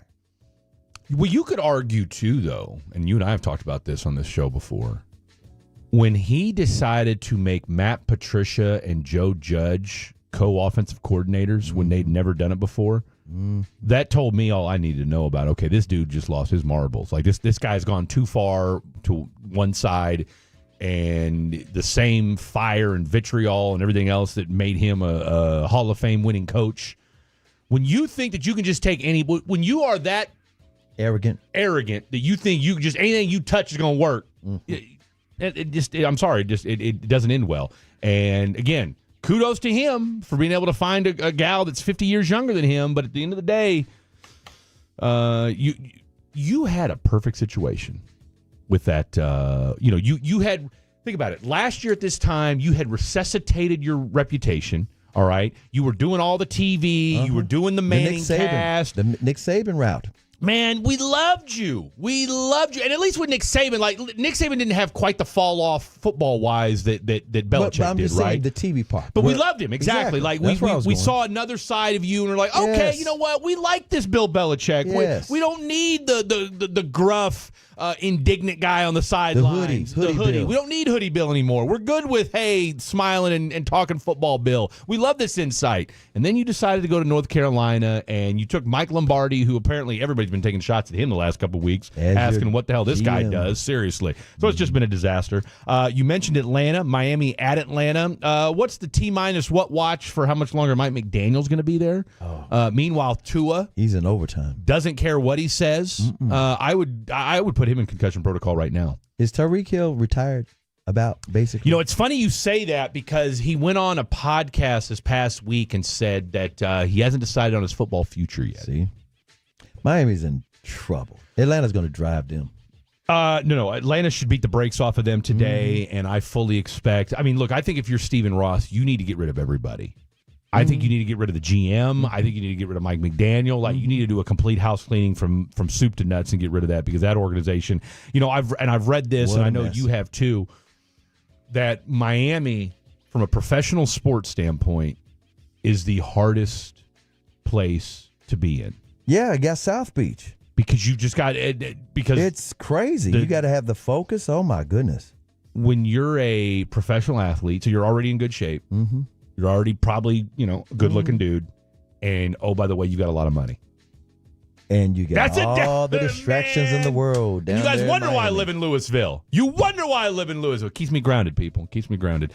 Okay, we both expect Atlanta to take care of business today. What might be the game of the early slate? The Giants at the Philadelphia Eagles. I want to say the Giants are a 7.5-point dog. I also took the Giants to cover. I think Philadelphia wins, but I think it's going to be another good game. Mm-hmm. As a matter of fact, I think Broadus picked the Giants to win this game. Oh, based upon their great performance against they've been basically playing well. They've played ever since they put in Jackson Dart. This has been a different football team. Exactly. And you got Scatterboo. They think they're Zeke and they think they're Zeke and Dak from 2016. Yeah. At least the Giants fans think. Tell you what, they got Giants fans feeling some type of way. Again, you probably should have beat the Denver Broncos a week ago, right? And you'd be feeling a whole lot different about things. I'd be happy for them to beat the Eagles. I don't think they will. I don't think they will either. I think Philadelphia does just enough now. There is no A.J. Brown today, so Devontae Smith should get a lot of touches. I think if you're a Saquon Barkley owner today, I think Saquon Barkley gets a lot of touches today. I don't think this is a big Jalen Hurts game. Back to the Atlanta game. Yes, Toto texted in and said, no Michael Penix today. Kirk Cousins is going to start. Could be interesting. That's from Dope Sick Dave. I'm saying could be interesting. Dope Sick Dave. But I'm thinking Kirk Cousins chomping at the bit. I think he's going to show up. And should be interesting to see what he looks made like. to order for him. Come on, that's an easy win. It is made to order for him. Our dudes get a lead and they'll quit. Well, there's definitely that. But on the flip side of that, though, too, from what intrigues me about the Kirk Cousins side of this is he didn't look right last year when he came back. No, he was still coming back from the Achilles. Yeah. And, you've had another year to rehabilitate. The thing you do know about Kirk Cousins is Kirk Cousins will dice you up in the regular season. As long as it's before 3 o'clock. As long as it's before 3, you're right about that. Prime time, he does leave a lot to be. What am I trying to say here? Leaves a lot to be desired. Hello, thank you, Trevor. I appreciate that. Because Aaron Rodgers looks a lot more mobile, which isn't saying a lot considering the dude's 41 years old, but he definitely looks better this year than he did a year ago, right? And so I fully expect Kirk Cousins to look better today than he did a year ago. So that's an interesting development right there. Jets at Cincinnati, who cares? That's 2 crap teams. San Francisco at Houston. Again, that actually, I'll tell you what, 2 games that you definitely want to keep an eye on. Giants at Philly and San Fran at Houston. Yes. I don't know how he's doing this, but McCaffrey is like, he's on fire. Well, he's healthy. Yeah. Right? I mean, you almost get the sense of kind of like the Bochiness, right? Or Jason Kidd. One year he sucks because he's hurt. Then the next year he's great. One year he sucks. Then next year he's great. And I will say this. We had Ed McCaffrey on 6 to 8 months ago, whatever it was, last year. Ed McCaffrey, one of the original white possession receivers, 6'3". Okay, I tell you what, my man wasn't afraid to go over the middle. Wasn't going to burn anybody. Right. High IQ guy. High IQ guy, okay? Deceptively fast. Spark plug. Good classroom guy is what he was. Wasn't gonna wow you with his athleticism, but good classroom guy. He did say, don't worry about, he goes, we expect a big bounce back out of Christian next year. He said this lo and behold. And lo and behold, because he said that injury that he was suffering from, it usually takes a little bit longer to recuperate from than people realize. He said some kind of calf thing. They had to take him to Europe and change out the blood and stuff. The blood thing. I mean, here's what I don't hear. What cracks me up about Christian McCaffrey is here's a dude who has gone viral over and over again for his workout videos. That dude does some of the most intense workouts you've ever seen, but stays getting hurt. Something to be said for that. I don't know. Should we not work out? 877-881-1053. But then you look at a guy like a Derrick Henry who works out religiously, never gets hurt. Never gets hurt. Well, never gets hurt. Too. Tell you what, I feel bad for Derrick Henry this year. Oh, yeah. Team sucks. That team's terrible. Yeah. Could he be a trade candidate? You wonder. I'm telling you. You wonder. It depends on how bad Baltimore. I mean, I'm just if you I guarantee you could probably get a 3rd round pick for him. Depends on where he's going. Who would want him? I think there'd be a lot. I mean, I'm not saying if you're a competing team, well, of course, he solves a lot of your problems if you don't have a run game. If you don't have a run game, you and because look, it's not. I mean, outside of the fumble issues, which clearly he had those earlier this year, the health and the ability always there. Hey, 22 is going to do 22 things. Where are you taking us next? CA Stores Confidential. Let's go out the country next on 105.3 The Fan.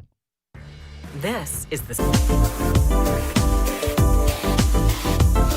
Uber Eats has lower fee products? I gotta remember that. You know, they say in order to remember something, you have to forget something else. Okay, now that is a very cute haircut. That's like a little shag. I've never seen it before. Well, wait, it's the Rachel. Oh, is that your name? No, I didn't know your name.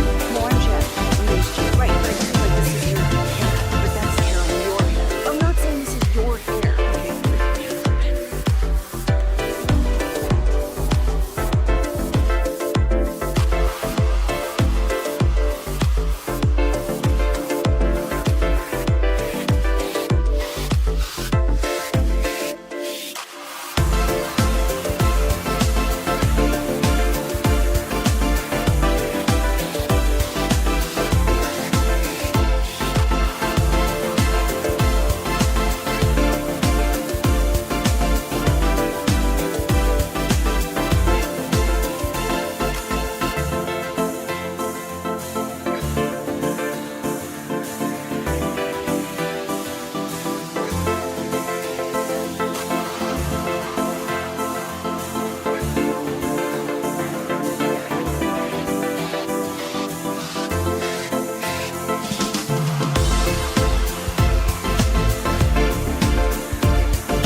Pepper Lady. Pepper Lady? Wasn't it Cinnamon Sisters? Basil Babes. Saffron Squad? No. Nutmeg Babies. Said that. Was it Spice Girls? Doesn't sound right. Was it Saffron Squad?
Chuck and Eric Giafalo, presented by the On Time Experts, keeping Cowboys fans comfortable all season long. Subscribe to Love of the Star, wherever your favorite podcasts are found. This segment of the Specs Tailgate Show is brought to you by Classic Chevrolet. If you're in the market to upgrade your vehicle, get to Classic Chevrolet in Grapevine. Back-to-back #1 Chevy dealership in the world. They got more new Chevys than anyone, all priced to sell. Silverado, Tahoes, Blazers, Malibus, Equinox, and more. Visit ClassicChevrolet.com. This is Texas. This is Classic Chevrolet. Together, let's drive. Relax and enjoy the difference. Based on new Chevy registrations 2023 and 2024. Real quick, before we get to CA Stories Confidential, one thing that you need to feel good about if you're a Dallas Cowboy fans today, and I know a lot of you guys are, the kicking game has played a huge factor in both wins and losses for the Denver Broncos. Guess what? You got the best kicker in football, so take that for what it's worth. Brandon Aubrey, maybe he gets that 70-yarder. Hey! I'll put it like this. Shoddy sounds like if it's a halftime situation, He's going to try. He going to let him. Yeah, why not? Give it to him. Yeah, why not? He deserves it. Yeah, and if he makes it going into halftime, you know you got something in the fourth quarter. Well, you got that, and I'm going to tell you who's really going to feel good if he gets that hits a 70-yard field goal at halftime. His agent. Oh, yeah, cha-ching. All day. All day. I hope it doesn't turn ugly. I hope we don't get into a Micah situation with Brandon. Come on, man. Jerry, be sensible. Steven, be sensible. Man, sign him now. The figure you're looking at is somewhere between $6 and $8 million a year. Right now, I want to say the kid in Kansas City, he's making $6. Butker's making close to $6. And Dicker, the kicker for the Chargers, went to UT. I always wish Dicker, the kicker. Before we got Brandon Aubrey, I really liked Dicker, the kicker. I thought he should be the Cowboys' new kicker. He of course went a couple of stops and he winds up in the Chargers. He's making like $5 or $6 million himself. So, but you are right. Harrison Butker is the highest paid kicker right now, and that's obviously because our boy, ain't my boy. What's our homeboy from Baltimore, Tucker? Yeah, Justin Tucker. Yeah, he got to leave. He got to go, bro. Too many massages. Can't be leaving that goo everywhere, homeboy. $6.4 million is what Harrison Butker's making. Wonder if he likes getting lathered. This is a Sunday morning, guys. Come on. This is not the Fan After Dark. This is the Specs Tailgate Show. This is the Specs Tailgate Show, and I'm glad you said that, CA. Why? Why is it the Specs Tailgate Show? Fine Foods, official partner of the Dallas Cowboys. Cheers to savings. By the way, in the pregame show, my player profile interview will be with Mr. Williams. Javante? No, I'm sorry. I already talked to him. I was going to say, you talked to him last week, didn't you? 2 weeks ago. 3 weeks ago. I've already talked to Javante, Dak. You talked to Tyler Booker, too, didn't you? Tyler Booker. Yeah. Who else? Have you talked to Trayvon yet? Haven't talked to Trayvon. Be a good week. Talk to him. I'm going to talk to CD next week. Okay. Have you talked to George Pickens yet? Yes, I already talked to George. So who's this week? See, I was just getting ready to say it now. Tell you what, do your CA Story Confidential. I'll do your CA Story. Look, so you can read the thing. Absolutely. Because I was wrapping my mind around these CA Stories Confidential because I was going to talk about the 6. You were talking about rap music a little earlier. When I say the 6, what am I talking about?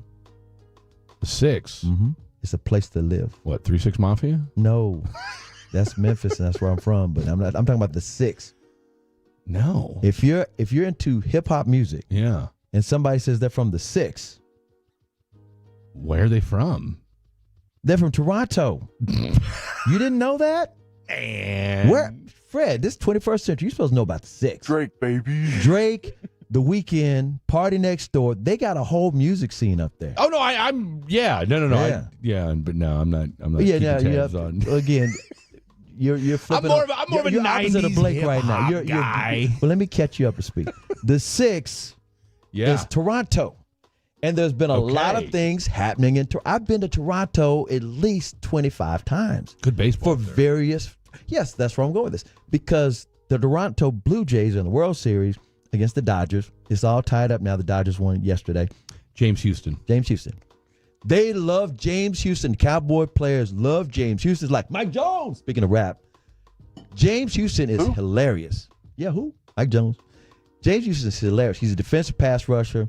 played for the Detroit Lions. Yeah. Everybody wants to see more James Houston, don't they? No, they love him on third downs, and rightfully so. So we talked about his role. We talked about how it's like they got viral videos of the Cowboys. That's James Houston. Yeah. Y'all don't know about James Houston?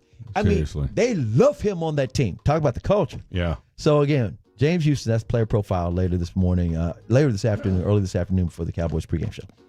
But back to the six. Mm-hmm. So I've been to Toronto for various reasons. The World Series is going on right now with the Dodgers and the Blue Jays. Blue Jays have not been to the World Series since 32 years ago.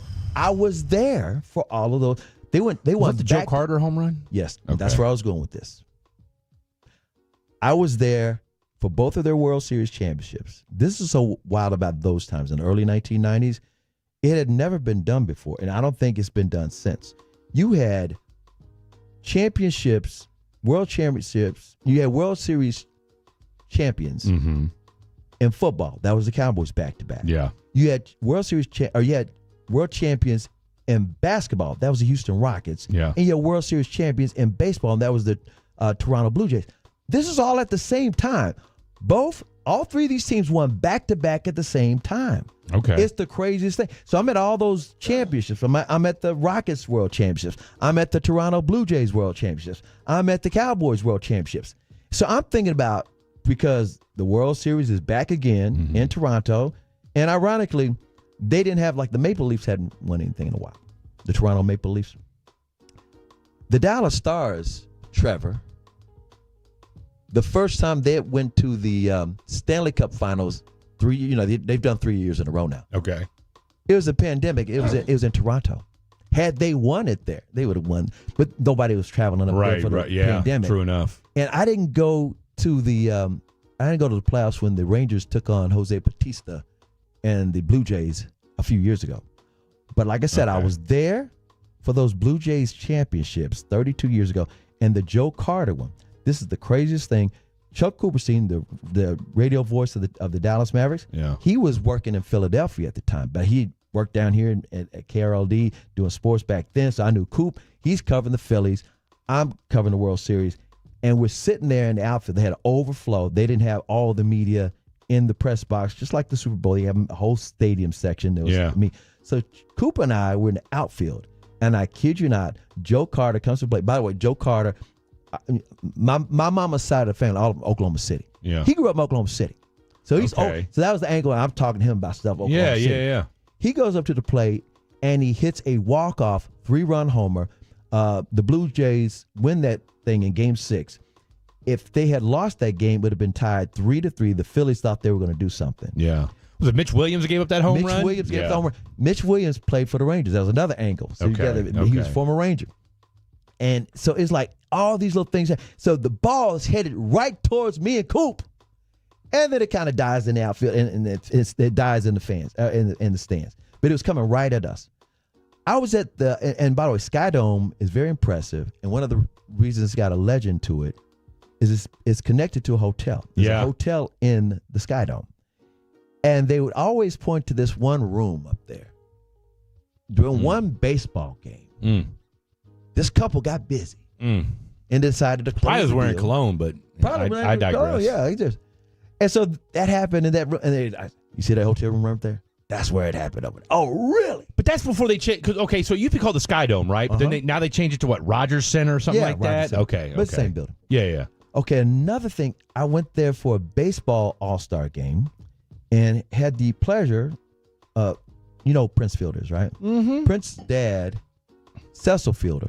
Prince and his dad and his mom used to live in Las Colinas. Big Japanese stud, too, by the way. Mm-hmm. He's got a legendary following in Japan. Mm-hmm. Side note. Well, Cecil was playing for Detroit, and he played for the Yankees, but his wife's family's from Dallas, so just like Derrick Henry's family's from Dallas. Okay. So they were living in Las Colinas. So I met Prince when he was a little boy, and Cecil.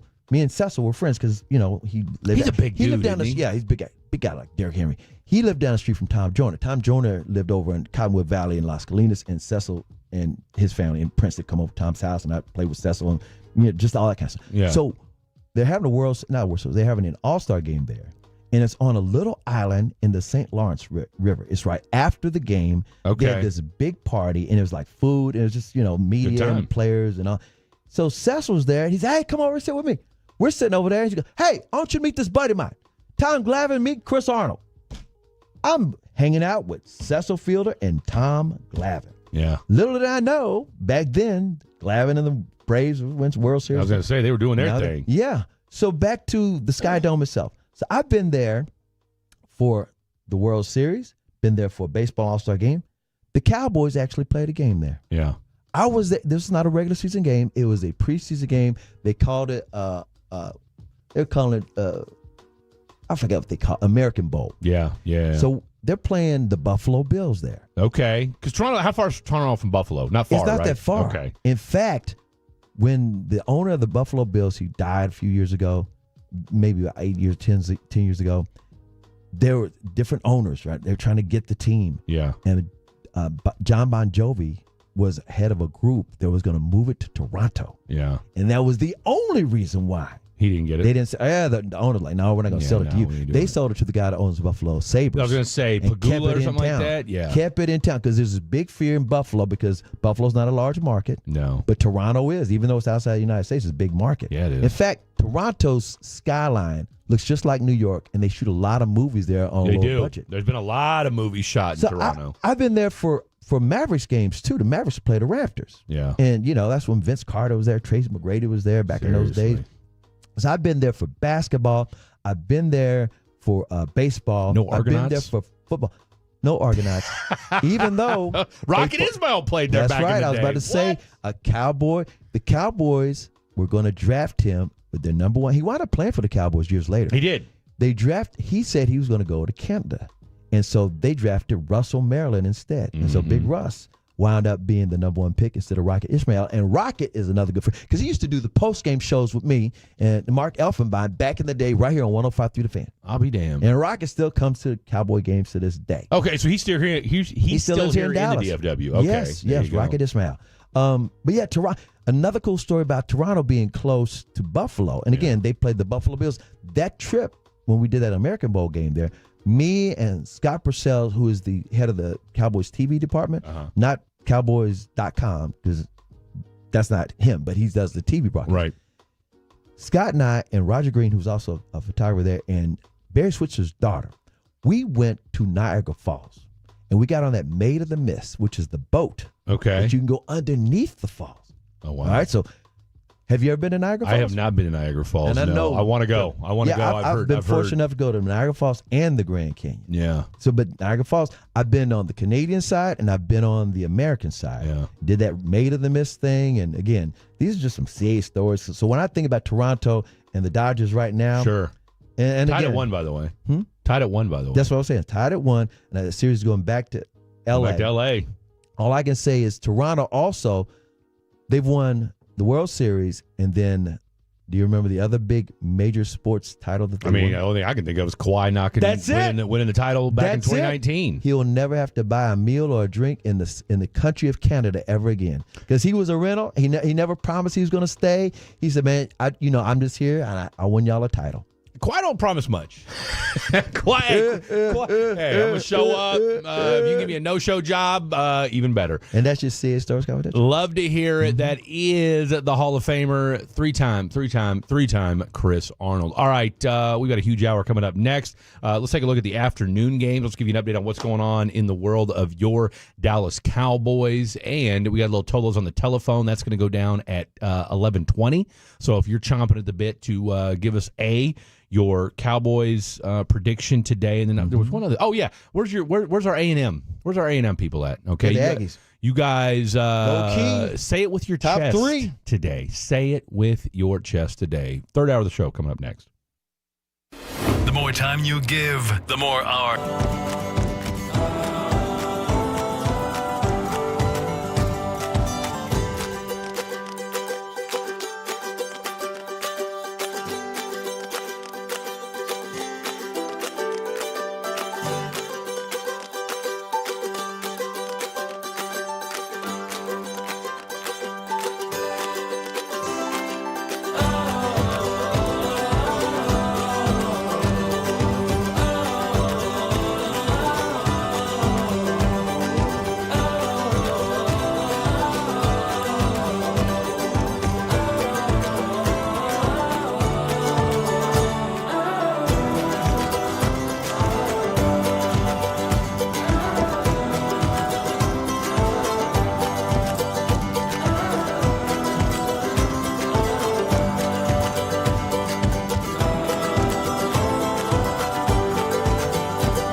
Uber Eats has Lola V products? I gotta remember that. Well, you know, they say in order to remember something, you have to forget something else. Okay, now that is a very cute haircut. That's like a little shag. I've never seen it before. Well, I mean, of course you have. It's the Rachel. Oh, is that your name? No, I mean, what's your name? No, I'm Jen. My name's Jen. Right, but I just mean like this is your haircut, but that's the hair on your head. I'm not saying this is your hair. Okay,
krld-fm.com.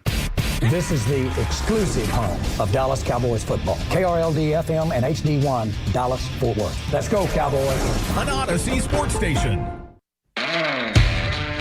Driven by our D&M Leasing Studios. Thanks for turning it on and leaving it on. 105.3 The Fan. Hour number 3 happening right now. Woo-wee. That is the 3-time Hall of Famer Chris Arnold. I am Fred Davis. We've got Trevor, the creator, behind the glass on the 1, 2s, and 3s. And, Clear of course, up, it looks like that fog is gradually starting to lift. Hopefully you guys are having yourselves a tremendous Sunday morning. I know we certainly are. It's going to be sunshiny this afternoon, about 73 degrees. Look, it absolutely is. Don't forget, this is the Spec's Tailgate Show. Fine foods, fine spirits, official partner of the Dallas Cowboys. Cheers to savings. That is Spec's Tailgate. And, of course, just giving you guys a heads up as to what you can expect today. And there is plenty to expect here on 105.3 The Fan as we get you ready for your pregame today as part of your Broncos-Cowboys Sunday.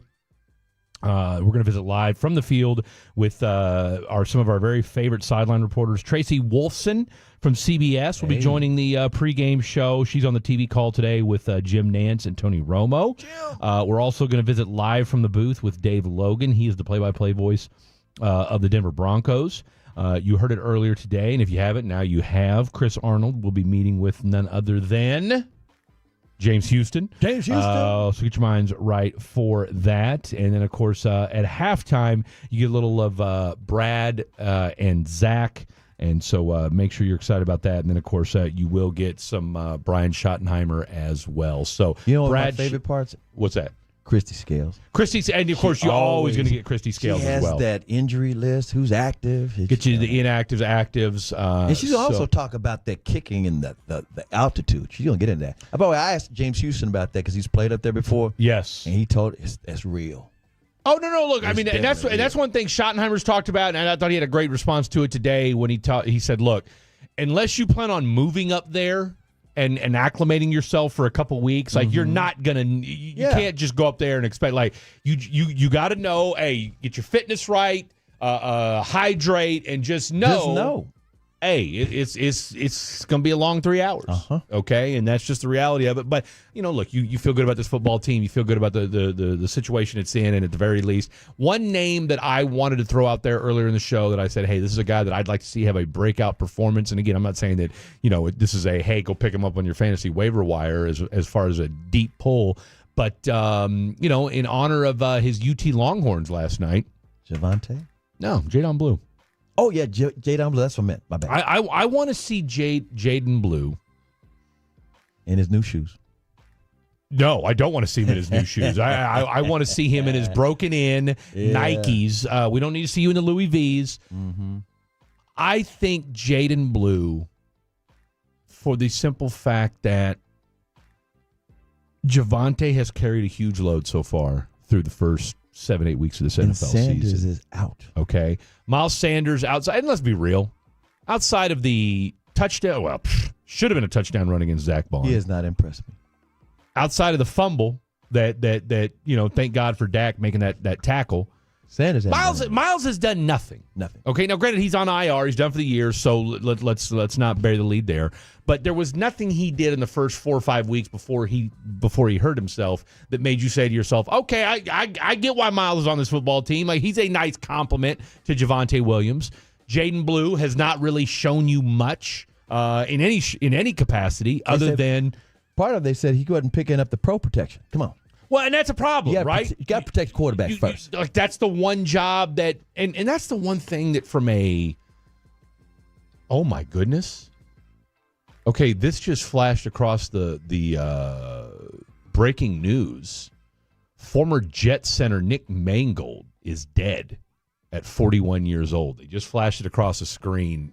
See if you can find anything on that real quick. Complications of kidney disease. Is that what it was? Yeah. You just saw that? Well, it popped up on my Bleacher Report, and right as we were going in, you were asking me about it, so I didn't let you guys know yet. But yeah, complications of kidney disease. Man, 41 years young, man. So, look, I take care of yourself. You got to take care of yourself. Matter of fact, I just, ironically enough, I actually just scheduled my doctor's appointment with the VA in Denton. So, got 44 years old. Let's get the body looked at here. So, hearts and thoughts and prayers with Nick Mangold and his family today. So you never want to see anything like that. 41 years young, that's crazy. But back to Jadon Blue, like you know that as a young player. Right, especially a 5th-round pick. And I think that's the thing that I think has baffled me the most about Jadon Blue is this dude's acting like he's a 1st-round pick as far as kind of what we've been hearing and seeing behind the scenes. It's like, bro, you're a 5th-round pick. Like, we get it. You've got talent for days, but you're a 5th-round draft pick. He's suffering from affluenza without doing anything. And really, apparently it's been that way at the last 2 places, right? I mean, hey, we get it. You were the bomb at UT.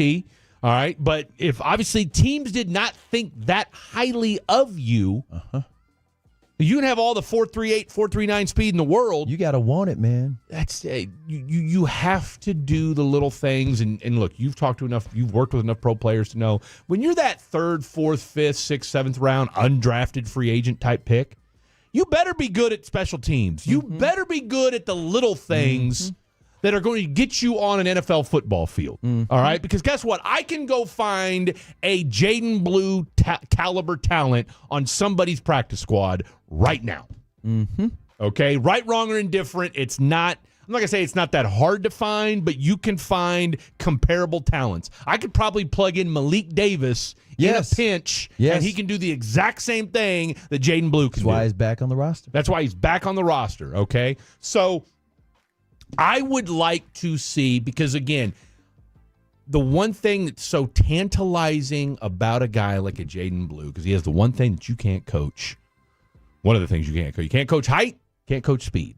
That's correct. All right? And Jaden Blue, I don't know, what is he, 5'9", 5'10"? We're not worried about that because he's a running back. But I'll tell you what, for as much as I love Javonte Williams and I'm proud of what he's done, and hats off to the Cowboys front office for identifying him and plugging him in and him being the stud that he's been, but you need a home run hitter, and that guy is Jaden Blue. That's right. And you mentioned he went to UT. You mentioned he plays for the Cowboys. We're taking some Tolos on the telephones, right? 877-881-1053. That's it, 1120. The phone number. Get your minds right. And so just keep that in mind as you talk about the Cowboys, make your prediction. But what school did you go to, or what school do you pull for? I went to KU. I didn't rage tweet as much as I thought I was going to yesterday. Basketball by the way. school, right? Damn right we are. Not football. I don't know. No, we are a basketball school. Quick shout out: TCU won, SMU lost, North Texas won. They had that quarterback. Trust me, I heard. Yeah, I had Blake coming in here screaming at the top of his lungs yesterday. A&M won, we beat UT Charlotte. won, Baylor lost. Trying to think of all the local schools that represented. One with OU lost. Yeah, I had to say that.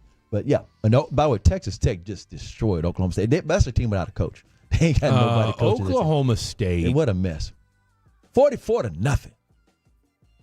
No, and look, Texas Tech needed to bounce back, especially with the way they lost to Arizona State the week before. Houston beat Arizona State. Arizona State must have been partying because that don't make sense. And Houston's undefeated in conference play. They are undefeated. No, they're not. They're not. No, they lost to Texas Tech 35-11. That's right. That's the only. But that's their only loss. That's their only loss. On SMU, they lost on a field goal at the end of the game. That was their first loss ever in the ACC. Isn't that crazy? Who'd they lose to? Wake Forest.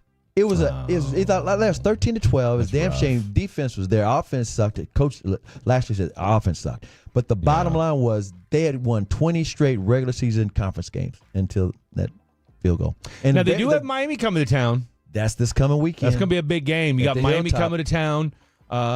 You got Miami coming to town, so that'll be an interesting matchup. You got something for us? No, our Arch got out at the very end of the game last night, too, for Texas Longhorns. He got knocked out. He has a concussion, so it's officially announced that he has a concussion. Oh, is he going into protocol? Do you know? Do you know?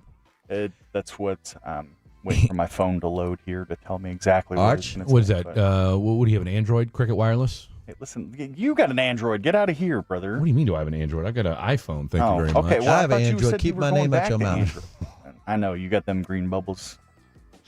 You always get the green. Anytime Chris Arnold texts you, here comes that green bubble. Here comes the green bubble. I told you I did that for self-protection because everybody in my family, my wife and kids, they all have they Apple all got phones. iPhones, absolutely. And they were always stealing each other's chargers. I'm like, I'm getting that. I don't have to get in that mess. But Nobody's now, though, stealing it my shouldn't charger. matter, though. They're stealing mine, yeah. Yeah, now you've been got. My chargers are being missing. I blame Apple. Yeah, it says he's unable to suit up against the Commodores, so he will be out at least a week. Vanderbilt might win that game. Really? Vanderbilt's on fire. They beat Missouri. No, Vandy's playing well. Now Missouri was without their starting quarterback. He got hurt. I watched the end of that game yesterday. Yeah, no, Vandy is tough, man. Vandy, that's a good football team right there. The portal made every. Look at Indiana. The portal has made every. By the way, primetime in Colorado got blown out of the water. Deion said, it's my fault. It starts with me. Yeah, they got blown. That portal ain't no joke, man. If you ain't got no talent, it ain't going to happen. And they keep moving every year. And Indy made UCLA look bad. Like they didn't have breaks. UCLA lost won 3 or 4 in a row or something. I mean, just beat them down. Beat them 50-something to 3. 56-6. Do we think Deion's going to stay at Colorado? Yeah, he got an extension. Okay. Put it like this. It's real simple. If you're a good coach with a contract, you ain't going nowhere. You can get paid or you ain't going nowhere. One or the other. They're going to buy you out and give you big money. You're not going to lose. Let me coach for a game. I'll be set for life. That's all you need. That's all you need. I mean, look, James Franklin, $49 million to go away. Yeah. $49 million to go away. There's Jimbo Fisher at A&M before they bought Elko back. $79 million. Just to sit at home. And they got that long oil gas money. That's how bad they wanted you out, where they were like, look, I got guys that'll cut an $80 million check to get you gone. And then we got to pay for the new coaches. We got to pay for the new the night and after, the talent coming in. The night after that happened, they got a $140 million check from somebody. So it literally, hey, here we're going to pay for this, and then the next guy. And even if you don't get fired or get paid to leave, the coach at Indiana, he got an 8-year extension. Just big money. Well, and that's the thing where you had to do it. Right, exactly. Well, like you had to do it. Lane Kiffin's going to be in the same boat. Ole Miss better come up with the money because Florida want him bad. Well, Florida's already saying we want you. So allegedly they've already offered him $13.5 million a year, allegedly, And somewhere he said, in that ballpark. I'm going to wait. He said, I'm going to wait. And by the way, if Ole Miss were to make the college football playoff for some reason, can't nobody take him because guess what? The portal window's closing. It's like during the playoffs, it closes. So closes right, but now they changed it. But does that go into effect this year or next year? I think it's this year. Okay. The article I was reading was like, Ole Miss, guess what? If you go to the playoffs, you probably get to keep your guy. Because Florida, they won't be able to bring a coach in and get the players he wants. Because it's all happening at the same time. And in a way, that kind of solves it to a degree. They still need to have some rules like contracts. Give these guys 2-year contracts so they can't just jump into the portal every year. I want them to get paid, but you just can't be bouncing around like that. And then getting NIL money all the time based on potential. April 25th is when it says it closes. So then you've got that's the second one. There's 2 of them. There's one in the spring window. So I'm talking about the one you're in the the winter winter window. time. So December 28th is when it closes. Okay, yeah. I think it's the 28th to the 6th. It's the 28th of January to 6th or something like that. The point I'm trying to make is you cannot, if you're going to legitimately get a big name to your big time school, if that big name is in the playoffs, a.k.a. Lane Kiffin, you can't get the recruits he needs. You got to be able to say, here's our coach. Mm-hmm. I don't know, man. Or those guys got to sit in the portal until the spring. It's with the way these buyouts are, look, if you're LSU, what are you doing about, and we'll talk to Kelly. We'll talk to our boy Brian Broaddus. We're doing a little crosstalk with him and Chiafalo as we hand it off here in about an hour. But I had to know what he thinks, is Brian Kelly worth keeping around? But at the same time, too, you're going to owe him like $40-50 million. Like I said, it's great to be a college coach these days. Something's got to give, man. I know. Something's got to give. You can't keep this up. I'm trying to find a for cause or something like that so we can scrap that thing. All right, coming up next, it's time for you, the Tolo, you, the fatty, you, the new listener, you on a Sunday morning, bebopping around, cruising. Maybe you just got your kids some donuts. Maybe you're on the donut run. Maybe you just need some time away. You just want to get away and just kind of clear your mind on a Sunday morning. And you want to have your voice be heard about your Dallas Cowboys today. This is the time to do it. 877-881-1053. 877-881-1053. Give us a call. Tolo's on the telephone. 2 things. A, I want to hear your Cowboys prediction for today. Represent your school. You got about 30, 40 seconds to do it. Don't ask us how we're doing. We're doing great. It's a Sunday morning. We're on the radio. And B, please don't curse. Tolo's on the telephone coming up next.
driving smarter? Call 817 or 972-35-LEASE or visit dmautololeasing.com today. We make leasing easy at D&M. This segment of the Specs Tailgate Show is brought to you by the Frankels. If you've been injured in a car or truck wreck, call Frankel first. 214-817-333-3333. With Frankel & Frankel, there's never an out-of-pocket cost, and they only get paid when you win. Frankel & Frankel, the go-to car truck attorneys in Dallas. Why would you do it? Nobody knows. Chris Arnold, Fred Davis, Trevor the Creator behind the glass on the 1, 2s, and 3s. We've got, looks like we got some old school church TV going on here. I remember this dude on the bottom screen. I don't remember what his name is, but I do remember him from back in the day. This looks like it's giving me 1980s vibes. At least the glasses are. The Spirit of God works within us to release the love of God. You know, the Spirit of God works within us to release the love of God throughout us. Can I get an amen? Can you pass the plate a little harder? One more time. Hallelujah. Hallelujah. That's it. That's it. Can we get a little bed music? I got it on. What are you talking about? The hotline and blinging. Turn it up. Oh. The hotline is blinging. Because it can only mean one thing. Ever since any you. From the 6. From the 6. Right. 6 God. Drizzy. Okay. Robert, Michael, Sean. We're about to go out to you guys here in about 2 shakes of a lamb's tail. 877-881-1053. 877-881-1053. You know what movie that's from? You know what that movie that's from? Negative Ghost Rider. Oh! I had to look up the soups to nuts little comment you made earlier, too. Oh, my. Do my older Tolos and fatties, do you feel my pain on a Sunday morning? Okay? Do you feel my pain? I know you've seen Pulp Fiction, haven't you? Yes, I have. Thank God. I know you have. I've seen the movie. Watch it again. Cheeseburger Royale. Royale with cheese. Like, I get the, if you said cheese. Royale with cheese, I got you. Yeah. It's just like it's been a minute since I've seen Pulp Fred, you might have to go medieval on this. I might have to. Not on. You know what? I won't on Trevor. Trevor and I have had a spirited debate today. We kicked it off. That's how we do things here on the Specs Tailgate Show. Fine spirits, fine foods. Official partner of the Dallas Cowboys. Cheers to savings. All right, Michael, Robert, and Sean. Here's how this is going to go down, and we welcome all of you. Invite all of you to call into the program this morning. 877-881-1053. 877-881-1053. You got 45 seconds to give us your Cowboys prediction for today and represent your school. You. Michael in Dallas, what's good? What's up, Mike? Go, Michael in Dallas. Michael in Dallas. Michael just hung up. Going once, going twice. He gone. Robert in Dallas, what you got? Hey, I got 35-31 Dallas. Okay. 35-31. Love it. All right. What college school do you support? I support UNLV. Wow, UNLV. The Fighting Dan Mullins. Didn't see that one coming. Why UNLV? Are you from Vegas? No, I got a friend that used to go to school there. Used to play there. A friend that used to go there. I hear what you're saying. Was this a basketball player or football player? Football player. Football player. Okay, he was a backup, so he didn't get much action, but he played there anyway. You know what? Okay, look at you. What a friend. We need more friends like Robert in Dallas. Can we call you Bob? Sure. Bobby? I'll tell you what. Appreciate you, Bobby in Dallas. There you go. He's got the Cowboys winning today. You guys have a good one. Hey, you too, man. You do as well. 35-31 is what our boy Bobby's got. Before we give us our predictions, I'm going to say this, though. It's going to be a challenging game, not only because of the altitude. The Cowboys have not won against the Broncos since 1992. And they I was played 11. times. One of the best games the Cowboys lost to the Broncos was at AT&T Stadium. It was the Tony Romo, Peyton Manning shootout. I think the Broncos won like 51-48. Romo threw for 500 yards. Yeah, still lost. And they blamed Romo. Even though Romo didn't give up 52 points. What are you going to do about that? And Peyton Manning faked out everybody and ran in a touchdown. That's all you can ask for. It was crazy. But, Romo throws a pick at the end of the game, even though that'll do it. That didn't. But Romo always throws it. How about Romo threw for 500 yards and you still lost? And you still gave up 52 points. I mean, he's only one man. All right, let's go out to Sean in Little Elm. What's up, Sean in Little Elm? All right. Well, first of all, I'm going to go with Dallas 31-28. Not Okay. so much because I love Dallas, but I'm a Chiefs fan and hate Denver. Hey, it's about time we class this show up a little bit. And it gets even better because, help me out here, Rock Chalk. And he's a Jayhawk, too? Is that your long-lost brother? I tell you what, we need more. I tell you what, Sean, you have an open invite to call into this program anytime you want to. Look, rough day yesterday, Sean. We'll bounce back. Yeah. Well, but also not to mention, Chris Arnold, you just texted me back. I've been following you since K104, brother. Love all you do and your hard work, man. Appreciate you, man. I do not take that for granted. Thank you. That's all I got, gentlemen. You have a wonderful day. And just remember, we still have the greatest motto at KU when our shirts used to say, our coach can eat your coach. That's right. We need some of that these days. I'll tell you what, shout out to Sean in Little Elm. What a great call. Hands down call of the day. We don't even do calls of the day, but you know what? We just created it we'll call it the Sean in Little Elm Award. Let's go out to Alan in Frisco. What's up, Alan in Frisco? Hey, what's going on? I got the Cowboys putting up a 40 burger today. Let's give them one more. Let's give them one more. Let's go 41, and then we're going to give up 17 on defense. Wow, Alan. We're going to hold them down? Whoa. Let me stop you right there, Alan. Have you been imbibing already? Did you eat a couple gummies to get your day started? What on earth makes you think the Cowboys are going to win 41-17? Nothing like that. It's left church with the Holy Spirit in me, I guess. We're going to go Cowboys 41-17. You know what? God bless you. All right, so let's ride with that. And then we got Stephen F. Austin State University having a decent year this year. Looking forward to basketball season. And then locally, the Frisco Panther Creek Panthers. There you go. Having a strong season. Let's go. Panther Creek? Yes, sir. Tell you what, there's so many creeks and that sort of thing. How you guys doing in football? Doing well this year. Having a strong start, getting towards the end of district season. So okay. Looking to finish strong heading into the playoffs. I love it. Alan in Frisco, great stuff from you, Thanks, my Alan.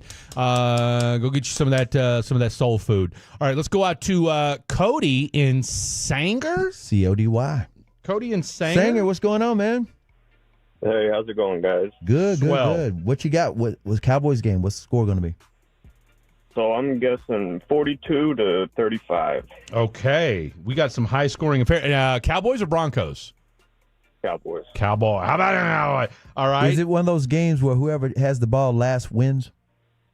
Yeah, that's what I'm guessing. You can't. I mean, the Cowboys give up 30 about every game, Yep. so you know. Yep, I hear you. Not wrong about that. I like the way you think because that's exactly what's probably going to happen. All right, what school you repping today, bro? Oh, sadly, UT. Sadly, you guys got the dub yesterday, man. Yeah, but you got to make a statement win every now and then. Look, man, a win's a win. But like this, do you think Arch is going to be in protocol? He's got the concussion they found out. Yeah, I don't think he's going to play next game, and I'm excited to see what the backup can do. We're already in backup season. Boy, UT, tell you what, rough go for you guys right now. Cody. Just have him healthy for the A&M game. That'll be great. That's all you need. A&M versus Texas. Cody and Sanger, great stuff from you, my friend. Let's go out to Chad in McKinney. What's up, Chad in McKinney? What's up, Chad? Got you down. Got you down. Cowboys 27. Mm-hmm. Denver 26. Look Got out. Wow. Boys. Woo. Oh, Squeaking Lord. it by. Squeaking it by. All right. Who you repping? What school? Axum Jacks. Look Stephen F. out. Austin. Stephen F. Austin. SFA. School for fill in the blank. Is that the second Stephen F. Austin love we've gotten? Yep, it is. I mean, word, Axum Jacks. Yep. Shout out to the Lumberjacks, man. And Chad and Allen representing SFA. Good stuff from you, thanks, Chad. And by the way, the 360 says Tarleton State. Don't forget about them. They're Don't still sleep on undefeated. No, don't sleep on about Coach Todd Whitten. I had a chance to talk to him a couple weeks ago. I'll tell you what. You know who isn't representing right now? Who? So we've had. Let's see who I don't know. I can't remember who the first guy was. Oh, that's right. We had to delete. We had to cancel him out because he didn't. So Robert in Dallas. Who did Robert in Dallas give us a school? I don't think he did he? I don't remember if he did or not. UNLV. That's what it That's was. right. Good call by you. Okay, so we've had UNLV represented. We've had KU represented. UT. We've had two SFAs and 1 UT. You've got the third best program in football right now, and you know how many A&M. Gig'ems we've had? Zero. Not one Gig'em. I got their only excuse. They're still drunk from the win. They last better night. be. They're still They passed better out. be. They I haven't don't wanna woke hear up it. yet. They won in Death Valley for the first time since the 90s. Not this 21st century. First time they ever. Uber disappointed right now with the Gig'em Nation. Let's go out to Connor and Denton. Maybe he can fix that. Or maybe he's not even a Texas A&M guy. Connor and Denton, what's going on? Absolutely not. There you go. Okay. And I wish Blake was here because it's Mean Green. Oh, okay, no Texas. Easily. And by the Hey, way, shout Mean Green, out. y'all blew out Charlotte. And what your quarterback? What 601 yards passing? 608. Woo! 608. I was nervous at first because it wasn't a great first half, but yeah, it was my. So And South Florida lost, so you guys are still in the hunt. No, you guys really are. They did lose. That's okay. Hey, look, I got number love for UNT. It just yesterday, I was already in a bad mood, and then I had to hear Blake give came out me. very aggressive. Yeah, he came in very aggressive, and Fred was just not in the mood for it. It's the first winning season. They've won 7 games now. First winning season since 2018. No, they're balling, dude. All right, real quick, Connor and Denton, who you got today? So I don't think it's going to be a high-scoring game like a lot of people do, especially on the Cowboys side, in my opinion. I think it'll be – I'm super biased. I'm still going to take the Cowboys, but I got 21-13 Cowboys. Oh, wow. Okay, 21-13. How about them Cowboys? Shout out to Connor and Denton. Great call from you, my friend. I'll be sure to love up let Blake know you loved him up for him. So, hey, Fred, right. we got a couple of Aggies that texted in. You know what? I know it don't count. I know it don't count. I'm just saying that they are representing. You know what? They just can't speak. Put your money where your mouth is. Okay, put your money where your mouth is. Put your mouth on the phone. Seriously, anybody can text. Okay, Stephen Hawking can text. All right, call in. I heard you're going to interview him next week. Hey, you know what it is? You know what time it is? Touchdown, touchdown, touchdown. Jacob and Maybank, what you got? Is that AI Stephen Hawking? I'm taking the Cowboys 35-17. Okay, Yeah, big that'll work. win. That'll work. I think Javonte Williams is going to have him a coming home day. Okay, all right. And then what school you representing? Texas A&M, you already know. There it is. You asked for it. You got it. Where's my bell? This week. Shout out. You're the first A&M person to call in today. I got to give you hats off. You guys won a big game last night and have been eerily silent on the phone lines today. So shout out to you, Jacob, for representing your squad. Appreciate you, big man. Go Maybank. Yes, sir. Thanks, y'all. Thank you. All right, let's go out to Mark in Frisco. What's up, Mark in Frisco? Wanted to call in. Love the show. I think you guys are awesome every week. Really proud of my Aggies. First time that they beat LSU. Another Aggie, huh? And you know what? If A&M broke it and they were able to beat them, then I don't know when the last time the Cowboys beat the Broncos. It's been a long time. 1992. Cowboys, they break that. Aggies did it. Cowboys will do it today. That'll work. Give me a score. Cowboys, they're going to rely heavily on Brandon Aubrey, so I'll say Cowboys 41. You know what? Broncos 10. Cowboys blow them out. 10? Wow! 41-10 Cowboys. I'll tell you what. Eberflus gets a raise. I don't want to hear that Cowboy fans aren't excited, okay? I don't want to hear that Cowboy fans and that the fan base isn't jacked for this game. Meanwhile, is Trevor over here, is he pulling a Ross Levinsky and paraphrasing what the caller? Go ahead and just patch the other person through. Just patch him through. We don't care. Just patch him through. What the longest call ever? Cale Hill? Yes, sir. Where are you calling from, Cale Hill? Lancaster, Texas. Lancaster. Cale sir. Hill, are you a country singer? Because that sounds like the name a country singer would have. Cale Hill. Yeah, and I sound like a hillbilly too, but I'm not. Hey, your words not mine, friend. Your words not mine. We love everybody here on the show. What you got today? I was just gonna mention like the Cowboys prediction, and Let's do it. I'm a hardcore Aggie fan. Oh, Another Aggies Aggies fan. have. I'll tell you what. Gigging Shout out for to you. Tell you what. We called you guys out, and you guys have come running to the phone, which I appreciate. Yeah, Go ahead. But the only thing that is about been a hardcore Aggie fan, but it's just like the Dallas Cowboys. Yeah, it's rough. It's going to be that one game that's going to upset us at the end of the year. I feel like. That's fair. What you got? Give me a score today. Cowboy score. My Jesus. I'm going to go 30-24. 30-24. Cowboys? Yeah, for sure. Love it. Love it. Kale Hill. It's been 3 decades since we beat them. But Today's the day. All right. Today's the day. Kale Hill, fantastic name by you. Let me know when the country mixtape drops. I want to hear it, and we'll promote it here on 105 Through the Fan. Let's go out to Alexis in Fort Worth. We'll take 2 more calls after this and get you guys out of here. Alexis in Fort Worth, what you got? Hello. Hey, Hello. What's up, girlfriend? I am a diehard Oklahoma fan. I don't think I've heard any OU fans on here yet. Well, we lost. Yeah, it goes. Well, that's It's okay though. I mean, you got one on the air. You've got the ultimate Boomer Sooner. Alexis, can I There you can I go. say something that'll make you feel good since you're a Boomer Sooner fan? Go right ahead. Fred, last night I was actually hanging out with Barry Switzer and Brian Bosworth, the Boz. Oh, how about that? Yeah. What a night. What a flex. What a flex. I had love to. it. It's a Sooner flex. I'm talking to a Sooner. Yeah, I was just having it.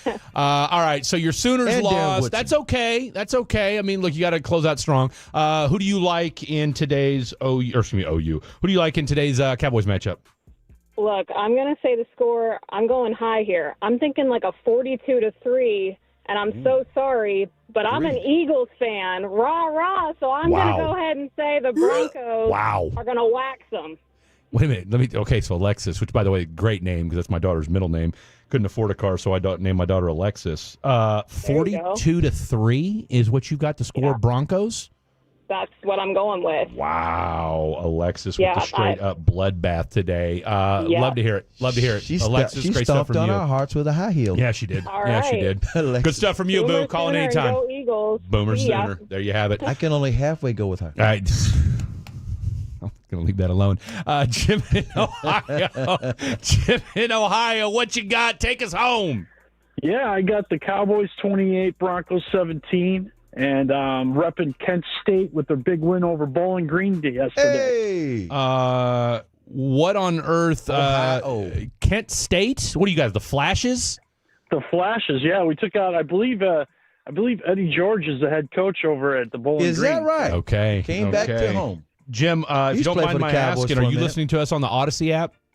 I am, absolutely. So are you from this area, I'm guessing? Or you just happen to just... I've just been a Cowboys fan since way back. Okay, yeah, so good for you. I into the local stations to get my Cowboys info. So I you guys love do it. a great job. Jim, I'll tell you what, my man. I don't have any reason to go to Ohio anytime soon, but if I do, I'm giving my boy Jim a heads up. 28-17, he has your Dallas Cowboys winning today. Great stuff from all of you. That was another fine Tolos on the telephone.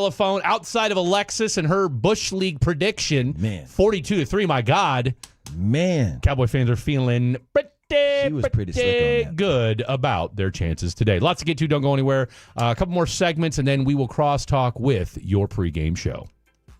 Is your financial advisor offering you up to a 30% upfront bonus? Or are they promising you up to 10% growth per year, all for your retirement income? If not, then you need to come to Trajan Wealth. I'm Jeff Jr., founder of Trajan Wealth. If you have a plan to retire within the next 10 years, don't wait only to find out it's too late. I've seen hardworking folks like you retire only to be required to go back to work, all because their advisor told them guarantees like these were too good to be true. They're not. That's up to $30,000 upfront or up to $10,000 per year on $100,000, all guaranteed for retirement income. Don't keep working when you're supposed to be retired, and don't let any financial advisor tell you it's too good to be true. Call Trajan today, 469-579-3500. That's 469-579-3500. Annuities, not advisory products. DBA Trajan Wealth Insurance Solutions. Additional disclosures at TrajanWealth.com. We all hear the radio ads about the IRS. They tell you to be afraid, to be scared, and they try to frighten you into calling.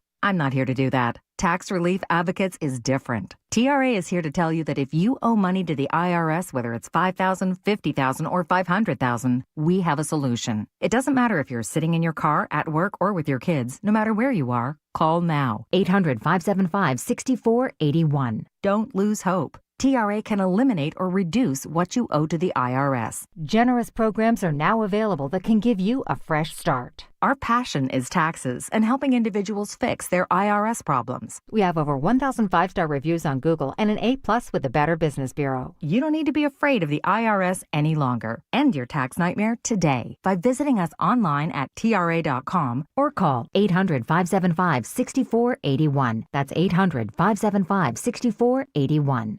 Tax Relief Advocates. Real solutions for real people. Prescription products require completion of an online consultation with an independent healthcare provider and are only available if prescribed. Subscription required. Additional restrictions apply. See website for more details and safety information. Did you know millions of people are getting prescription medications for weight loss, sexual health, better sleep, and more, all online? RexMD.com has made getting these medications fast and easy, with free delivery of the most popular medications right to your door. Just fill out a brief survey, and if appropriate, we'll prescribe and ship clinically proven options to help with issues like weight loss. I've lost 45 pounds so far. It's nice to get back into clothes that I haven't been able to wear for a long time. We can also help with insomnia. I slept through the whole night. It made me feel very well rested and ready to go. It's true that you've got to think of something else to remember that Uber Eats was. No, that's absurd. Hey, remember when you used to be what was it, Pepper Lady? Pepper Lady? Those are babes. That one squad? Nutmeg Lady? No. Nutmeg Lady. I just said that. Is it Spec? Doesn't sound right.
Podcast, Spits and Suds, presented by the On-Time Experts, keeping Stars fans comfortable all season long. Check out the latest Spits and Suds episode wherever your favorite podcasts are found. This segment of the Specs Tailgate Show is brought to you by Classic Chevrolet. If you're in the market to upgrade your vehicle, get to Classic Chevrolet in Grapevine. Back-to-back #1 Chevy dealership in the world. They got more new Chevys than anyone, all priced to sell. Silverado, Tahoes, Blazers, Malibus, Equinox, and more. Visit ClassicChevrolet.com. This is Texas. This is Classic Chevrolet. Together, let's drive, relax, and enjoy the difference. Based on new Chevy registrations 2023 and 2024. What a riveting edition of Tolos on the Telephone. You guys were absolutely incredible. Can't say enough about everybody. And you know what? Hey, shout out to all you Aggies out there. We called you out. We said that you guys were underwhelming in your response this morning and had every reason to puff your chest out today. Mm-hmm. If there's any school right now in the DFW. How about the state of Texas? In the state of Texas. They're top 3 team in the nation. You are the only, think about this. You are the only undefeated Power 4 school, not just in the state of Texas, but the SEC. Think about that. Okay? Think about Texas that. A&M. Shout out to Courtney Cronin, by the way. The only undefeated school in the SEC is just down yonder over in College Station. Gig 'em. Mm-hmm. Gig 'em. Marcel Reed. Put some respect on Marcel Reed's name. And by the way, are we getting any? I have not heard one mention of Mike Elko as Coach of the Year. Isn't that something? Well, I mean, here you got Steve Sarkisian, which, by the way, and I thought I had that audio, and we're not going to get to it today. Well, Sark going off. Sark went off yesterday. As he should. But you know what? And again, I'm not taking anything away from Sarkisian. You know, he doesn't have the most demanding voice in the world. Mm-hmm. You ever heard his voice? Something about Sark's voice when he gets mad. It's kind of like it's like he's mad, but it's like, can you get behind a bullhorn or something? Can I get you to yell in that microphone just a little bit louder because I just don't. It's got to slam on the table like Brian Kelly. I need a little more bass in that voice. You know, I need a little bit more bass in that voice. I don't know if you guys ever remember that Seinfeld episode where Elaine called her friend and the boyfriend was a high pitched talker. Not saying that's Sark, but it just gives me. Anyway, I've said too much. I've gone too far. Gone too far this morning. We're 11 minutes away from football kicking off for real. Let me see if we got any inactives. I want to say Jacoby Myers is active. I want to say I saw somewhere, and let's see. Here we go. What's today? August 26th? October 26th. Yes, sir. October 26th, NFL actives and inactives as we get ready for your. Okay, here we go. NFL.com. If NFL.com doesn't know it, nobody knows it. Here we go. Early window. The Dolphins. Quinn Ewers will be your emergency third quarterback. You guys okay with that? Hook 'em horns. Hook 'em. As it should be. Okay. Our boy Zeke Biggers, defensive tackle for the Dolphins. He's out, in case you guys were wondering. My boy Zeke. Spells it Z-E-E-K. Z-E-E-K. Drake London. He out for your Atlanta Falcons. So that's one less target. A lot of Bijan Robinson today. Mm-hmm. A lot of another UT great. I always, when Bijan Robinson was about to be drafted, I wanted the Cowboys to move up in the draft to get him. And the reason why nice move. This is my whole deal you do not need Philadelphia to have a running game because that's all that's missing with Philadelphia. And they had a couple of picks in the first round. And I said, you've got to jump ahead of the Eagles drafting him. Eagles didn't draft him, but what did they do a year later? They got Saquon. They were doing the same thing I was thinking they were going to try to do. And the Cowboys would have had Bijan Robinson. Yeah. All you do is just go get him. Mm-hmm. But they weren't. They were afraid to go get him. We don't have to go get him. If you're if you've got Kyle Pitts, he should eat today, but we've been saying that for 4 years. Would you start him over the Browns tight end? Harold Fannin? Fannin, that's right. I would. Really? I trust Kirk Cousins more than I trust Dylan Gabriel. You got to throw to somebody. And Kyle Pitts has been better this year. Yeah, but I mean, I get it. The bar's low. Kirk didn't sling it to him in the first place, though. That's the only thing that worries me there. Kurt's Achilles was, as ripe as yours a year ago. Yeah. My Achilles is very ripe. Okay. Well, never mind. Yeah, it's ripe. I didn't know you had an Achilles. I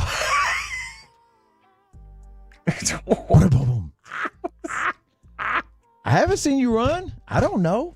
I'm a fatly, all right? Fat letter. I did not say that. He questioned whether you had an Achilles. He did. He really did. He came after my...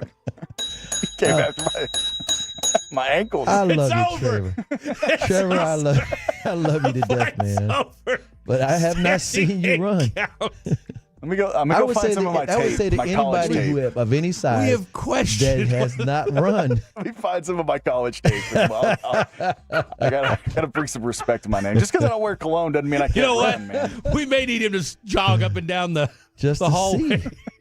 Just to see. I have never seen another man question another man's Achilles before today. Joshua Palmer, he's out for the Bills. Not that it matters. Stop me if you've heard this before. Matt Milano. I mean, is that guy ever healthy? My God. Nope. Bryce Young, he is out today for the Panthers, as is Hunter Renfrow. That's right. You say Andy Dalton's going to start, right? The Red Rocket will start today. Over with the Jets. No Sauce Gardner today. And, I'll tell you what. I mean, not that it matters. You got no Sauce, no Tyrod, and no Garrett Wilson today. No win. And I love Aaron Glenn, but it ain't starting out right. It's going to be 0-7, 0-8. It's going to be 0-8 after today. Meanwhile, for the Cincinnati Bengals, nobody cares. Okay, moving on to the 49ers and the Texans. Brock Purdy, he's out. Ricky Pearsall came back sooner from a shooting than he did. Whatever's bothering him right now. My God, poor bastard.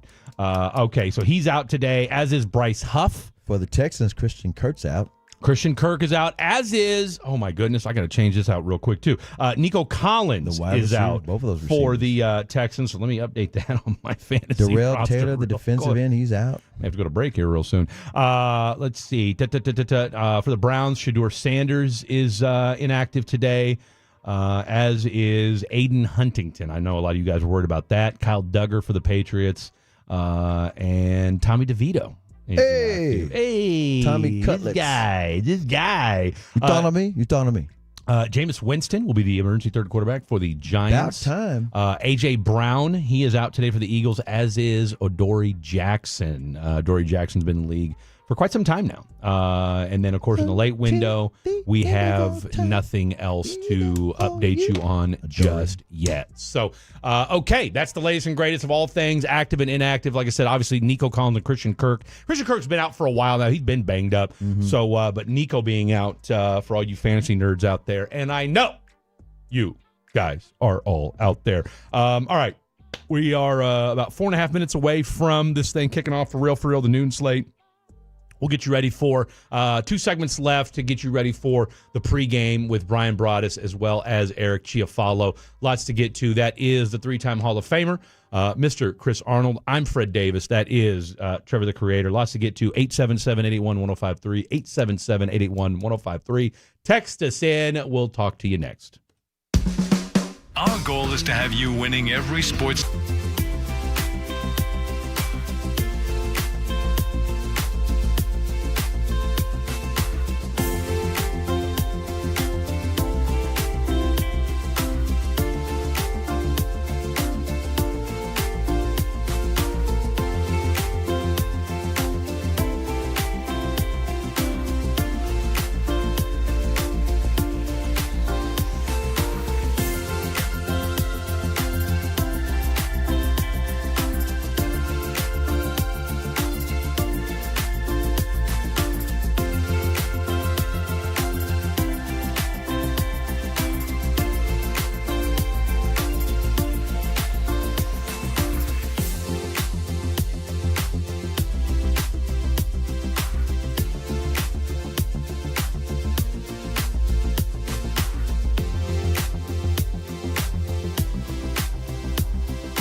Uber Eats has Lola V products? I gotta remember that. Well, you know, they say in order to remember something, you have to forget something else. Okay, now that is a very cute haircut. That's like a little shag. I've never seen it before. Well, I mean, of course you have. It's the Rachel. Oh, is that your name? No, I mean, like, your name. No, I'm Jen. My name's Jen. Right, but I just mean, like, this is your haircut. But that's hair on your head. I'm not saying this is your hair. Okay.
America's team is 105.3 The Fan. Go low, baby. KRLD-FM and HD1, Dallas-Fort Worth. An Odyssey sports station.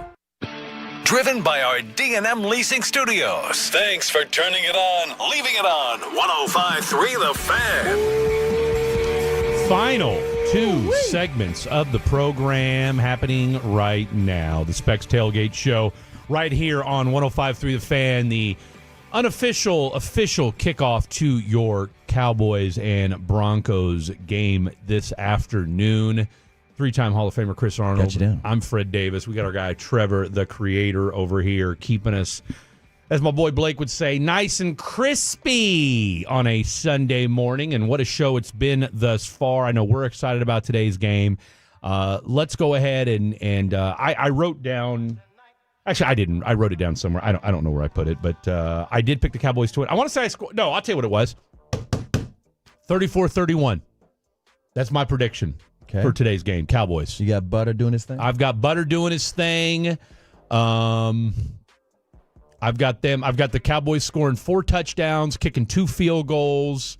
I think Ryan Flanoy gets his first touchdown as a Dallas Cowboy today. I think Fergie is going to continue his incredible run, scoring a touchdown today. And you know what? I'm going to say Jaden Blue scores a touchdown today. Mm-hmm. Okay. Now, would that be ridiculous? Maybe. Maybe, but anything can happen. Anything can happen. Real quick, let me ask you this. And then, what's more ridiculous? Cowboys defense scoring a touchdown today or Jaden Blue scoring a touchdown today? Jaden Blue to me. What say you, Brian Broaddus? More ridiculous? Cowboys, Jaden Blue scoring a touchdown or the defense scoring a touchdown? Sure how much Jaden Blue's going to play today. That's what I'm saying. There you go. Because what happens is you're going to get into a situation. Tell him, Brian. We got 3 hours to talk about it. Mm-hmm. You're going to have to be dead on with blitz pickups and stuff today. They're going to bring corners. They're going to bring linebackers. If you're not totally locked in to how protection's going to work today, this could be a long not your day. And that's not his strength. So we can see a lot more Hunter Lipke than we're used to seeing today. Yeah, I mean, listen, this is just my thought. I just feel like that watching Denver play, how they bring their edges, how they like to every once in a while bring a linebacker, how they will try and manipulate pass rush or create pass rush.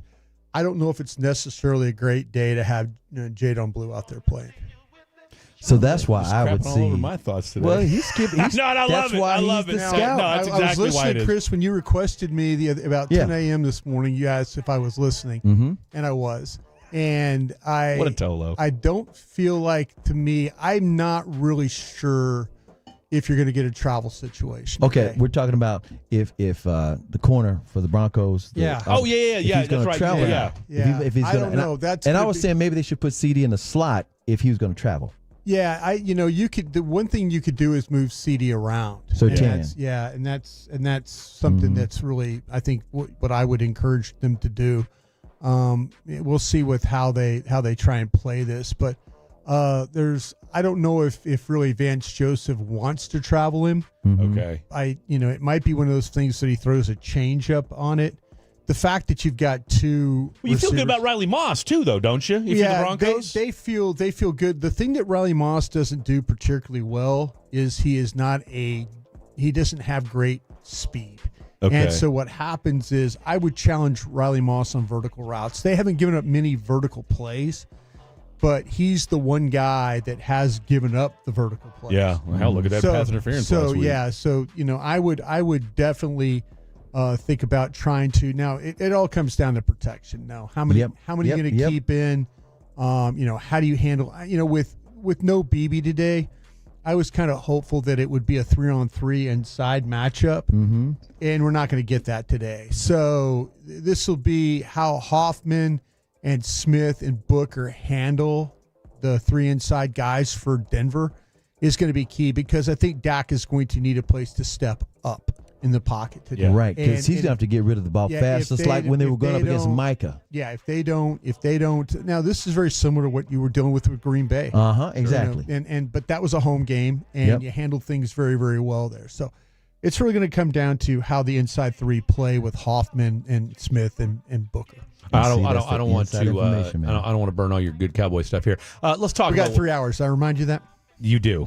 So like I said, we'll save it. What happened to your boys last night? Are you hurting as much as I am right now? You know what? Texas A&M to me is when you watch them play, you could see how the quality at quarterback. He's gotten better every week. Their skill players are incredible. Their special teams, I can't believe they gave up a block. I mean, yeah, they gave up a block, but they had big returns, punt returns, kick returns. They had all kinds of stuff. They blocked an extra point. Texas A&M is a very complete football team. They really are. And they got great speed on defense. They cover you, and they've got a coordinator and a head coach that really knows how to manufacture. We always talk about pass rush. They've got good pass rushers, but they're one of the most complete teams. I'm not going to sit there and act like I've watched every Indiana football game, and I'm not going to act like I've watched every Ohio State game. But I would say that Texas A&M clearly deserves to be one of the top 3 teams in the country. Sir. I'm not just saying that because they pummeled LSU. I had a feeling going in it was going to be they really disrupted LSU's passing game. And let's be real for a second when it comes to A&M, all right? And look, I mean, I've been in Texas 17 years now. Athletes has never been the issue for A&M, right? I mean, we've known since the Sumlin days. They've always had studs. They've always had athletes, but they've always had that unfortunate loss. Always. There's always that one game, and I think Aggie fans yesterday were worried about going to Baton Rouge and playing that game. That's the kind of game you've lost in the past. Hasn't won since '95 down there. Yeah, it's been tough, but that's what the Southeastern Conference really does. I mean, it really kind of tests your ability. That up until I think yesterday, that no team had won a game after back-to-back road games in the SEC. Hell, A&M's the only team left undefeated. Yeah, Texas A&M now has done that. They won previously at Arkansas and then now at A&M. So. Can I start? Do I need to go to GoDaddy after we're done here and repurchase firebriankelly.com? Maybe this some is merch? the difficulty that we run into at LSU. Yeah. We have money. We just paid out Coach O $17 million. Yeah. We have a very high payroll for NIL. Okay. And now you're asking alumni to continually listen. We want a high payroll for NIL. Can you please give us $2-3 million? And now we're asking alum, can you give us 2-3 extra million? So what's his buyout? Oh, it's roughly about $50 million. So he got that James Franklin buyout. Yeah, no, this is what happens when you hire these coaches at $9 to $10 million a year, and you give them these long-term contracts because you don't want them to leave. And so, yeah, this is a big ask to not only have a $30 million payroll on NIL, but to also have a $50 million buyout and pay for the new coaching staff that comes in. That's so we'll see how that. I don't know. Like I said, I'm got to the point now where I'm just kind of numb to it all. Yeah, and I know it's not the right combination of it. And if I had $100 million, would I absolutely help pay to get him out? Sure, in a heartbeat. Sure, but I don't know as a university if we could keep buying guys out and then continually having a $30 million payroll. You can't. It's not sustainable. No, it's really not, because you keep asking. I think Pat McAfee did a really good job yesterday on College Game Day, is that West Virginia, Rich Rodriguez asked him to cover a payment they had in West Virginia because they had an alumni that says, I'm not going to do this. So as an alum, if you're giving the university $15-20 million, it's not like you're just being nice. You're looking for some type of payoff for yourself. What access? What do I have here? What can I do?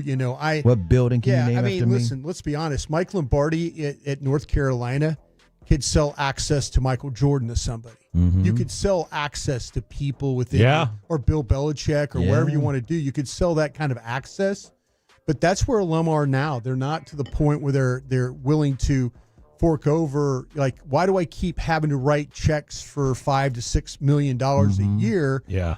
Okay. Yes, I'm trying to help women's basketball. I'm trying to help the softball team. Well, the baseball team's a Right. national championship team. That's true. The women's basketball team is highly ranked every year.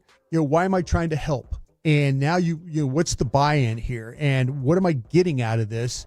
And why do I have to keep writing checks every 4 years for a mistake of a head coach? Serious. See, that's where as an alum, you can ask me to help the program to build. I can't keep paying off your mistakes. That boy, there's something to be said for that, isn't it? Yeah, if you continually make hundreds of millions of dollars of mistake on hires, please don't come to me anymore. No. I'm all interested in going to getting 5-star center basketball lady or women's softball lady. I'm all interested in helping that. But if you as an athletic department cannot hire the right coach, please don't come to me and ask me for money to buy it out for your mistakes. Boy, that's the issue we're facing these days. Yeah, you have to be the people hiring these coaches have to be held accountable. Got to. You absolutely have to be held accountable. For every it's a catch-22 though, right? For every Jay Johnson winning national championship winning baseball coach, there is a Brian Kelly. You know, and now you're paying Coach Johnson $3-4 million a year, but he wins national championships. You're paying Brian Kelly $10 million, and now you're asking me to help buy him out? And he can't even get you to an SEC championship. Yeah, he can't. We're talking the Texas Bowl, or we're talking and nothing against the Texas Bowl or any of these other bowl games. But that's not what you hired Brian Kelly. We hired Brian Kelly to be like Texas A&M, and they look like they've got the right hire in their guy. Boy, Mike Elko that was a slam dunk. He's from the family. Oh no, he's done a great job there. Yeah, and there's probably people that were very critical of the hire because they really weren't sure of his background. But that guy has done a great job of building the type of culture that Texas A&M needs. All right, we'll ask you about what you guys got on the show coming up. I got a prediction. Broncos. I have not told you my prediction yet. You've got a Cowboys prediction. What say Chris Arnold, 3-time Hall of Famer? We've already figured out that they may or may not travel today. Great question by Chris Arnold. His thoughts, who wins, why, don't go anywhere. Football season is in full swing, and however you like to get in on the action, you can... Saffron squad? Nutmeg maidens? Pre-curb? No. Nutmeg maidens. I just said that. Was it Spice Girls? Doesn't sound right. What's it Saffron squad?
Why are you playing? Because you know what the thing about this is, real quick. I do think they're going to win today. Okay, before you get to that, I need to hear your prediction.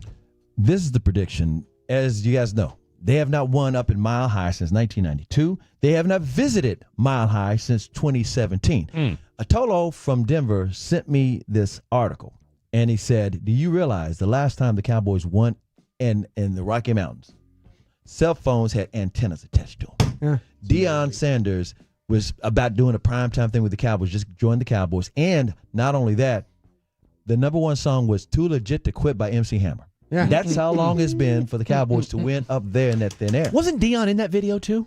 Yes. That's what I thought. Him and Hammer. Too legit to quit. Hey. Too legit. So I truly believe the Cowboys can win the game. Will they win the game? We'll find out. But I'm going to say Dak Prescott's experience and the fact that he threw the ball quickly against Green Bay and Micah, because Micah's going to, all that pressure, I think he'll be able to handle it. And because he'll be able to handle it, and the fact that I think they're going to move CeeDee Lamb around to keep Surtain from traveling with him, unless he tries to travel, I think they will have that small advantage. And the fact that the Giants actually did something, that gives you hope. It's not a guarantee, but I think the Cowboys will win the game 31-28. I like it. I'm here for that prediction. Yes, but it will get a I'm here field for that goal. prediction. I said 34-31. I think it's going to be a high-scoring affair. Now, could this game go completely opposite of that? I am. And Javonte, by the way, I think he's going to have a nice game. It's going to be like Rico and 200 yards. Yeah, but I think he's having a nice you game. can't have what happened in Carolina happen to you today, and it could happen because of how the inside three play for. How disruptive they could be playing on the across the line of scrimmage the way they do. So this you just don't need it to turn into that their game where they're really big on all their pulls and traps and things like that. Penetration kills all that stuff. So I worry about that a little bit today. Let me turn on my microphone there. From what you saw in film, this past week, and much has been made about how, yes, the defense looked better last week. The Commanders didn't have their three wide receivers, but you still got a lot of pressure on the quarterback, right? You absolutely did, and you did get pressures, and if you're a team that blitzes, you have found pressure. You're one of the top teams in the league when you do blitz, and Donovan Ezaraku has been a big part of that. Oh, he's gotten better each week. Yeah, better each week. So very much has. Yeah. What you have to be a little concerned today is their quarterback is it's like Sean kind of holds him down until the third, fourth quarter. And then it's like, okay, go find a way to win this game. And then he opens things up. So you've got to make sure, though, like they've got this game where they roll the quarterback. They believe Bo Nix and throwing in space kind of a thing. And so, this is where it really is going to hinge. Can Dallas force some things with him playing on the edge? I guess my thing with this game today is, do you your secondaries, hell, who isn't hurt, right? So you got no Donovan Wilson. Who is Wanye? Do we know if he's going to play today? I know he's got the migraine situation going on. Game time. He's questionable. Game time decision. No, I don't think he traveled with the team. Okay, so that He's pretty out. much that Yeah, put, he's puts out. the kibosh on that. He didn't travel. Well, he was listed on as questionable on Friday, so that's a no-go. So who's starting opposite Marcus Bell, do we think, at safety? It's a good question there. I mean, they were rocking Elijah Clark. The undrafted rookie. He got a lot of reps last week. Does Kalen Carson finally play today? He played last week. He just played special teams. Yeah. Okay. Yeah. So yes, he will be active. Okay. Yeah, I think there was some problems with the travel with. I thought they ruled him out. I thought they ruled out. I know he was listed as questionable in the final injury report. All right. But Obviously, maybe Christy Scales will let with the us know. migraines, could be, they could have said yesterday, we need to "Hey, check on that." But yeah, I think they updated his status. But yeah, there's questions about how you're going to play this thing at safety today. Okay, let me ask you this then: can you replicate what you Thomas did? is out. Is that right? He's out. Wanye's out? Yeah, that's what I thought. Yeah. Okay. Yeah. Latest and greatest. Wanye will not be available today. Can you replicate, just short answer, and I know you guys, like I said, you guys will get into it in the pregame. Can you replicate what you did against the Redskins, against the Commanders? Can you do that against the Broncos? In what way? Getting pressure on Bo Nix. Yeah, but like you say, you have to stop the run, and they did a really good job of that. Okay. So it's really how you're going to play in the run today. Gotcha. The Commanders, did try and run the football, and I have a feeling that Sean's going to try and run it today. I think he's going to see what Carolina did and kind of load his game plan up that way. It's a team that likes to pull guys, play in space, similar to what Carolina did to you. And they're not, and Denver's not a bad running team either. No, right? No, I mean, no, I think Blake said they're 131 yards a game. Yeah, Dobbins has been good. They got the rookie R.J. Harvey, who I thought would have gotten off to a better start. I was a big R.J. Harvey fan, but shout out to J.K. Dobbins. Yeah. He's having a nice start to the season. Tell you what, resurgence for some old guys. Don't we know it here in Well, speaking of old Dallas. guys, Andy Dalton trying to scramble, just fumbled the ball for Carolina. So it's painful to watch, isn't it? TCU, It's painful to watch. A little bit. Great red hair, though. Tell you what, though, Let's have fun to play together. Do you think he's got the best hair in football? Andy Dalton? Yeah. Absolutely not. No? Just because he's Are a you ginger? saying because the color of the hair? I'm talking about just the thickness and just the hairline itself. Okay. Like, let's call it what it is. I need to do a deeper dive on the hairline. I'm going to tell you right now, watch the pregame warm-up of his hair, bro. I mean, did you love Jimmy Neutron's hair as a kid? I mean, I guess that's actually like you were probably. I was a grown your man. Your son might have been watching. I was a grown man by the time Jimmy Neutron. You still look like a young lad. I don't know who Jimmy. Well, I can't help myself. I'm more of a Bugs Bunny guy. Ooh, okay, Lola? Bugs Bunny. What song? You know what? Pregame, no better pregame show. Jessica Rabbit. Than the Dallas Cowboys. Shout out to Who Framed Roger Rabbit. We got the one, the only, Zach Wolchuk, Brian Broaddus. Keep it locked right here. Good afternoon. Go Cowboys. Sean Shreve here with Ownwell. Raise your hand if you're a Tolo that saved big on your property taxes with us last year. I see so many hands raised. Well, that time of the year is here again. Just said that. Was it Spice Girls? Doesn't sound right.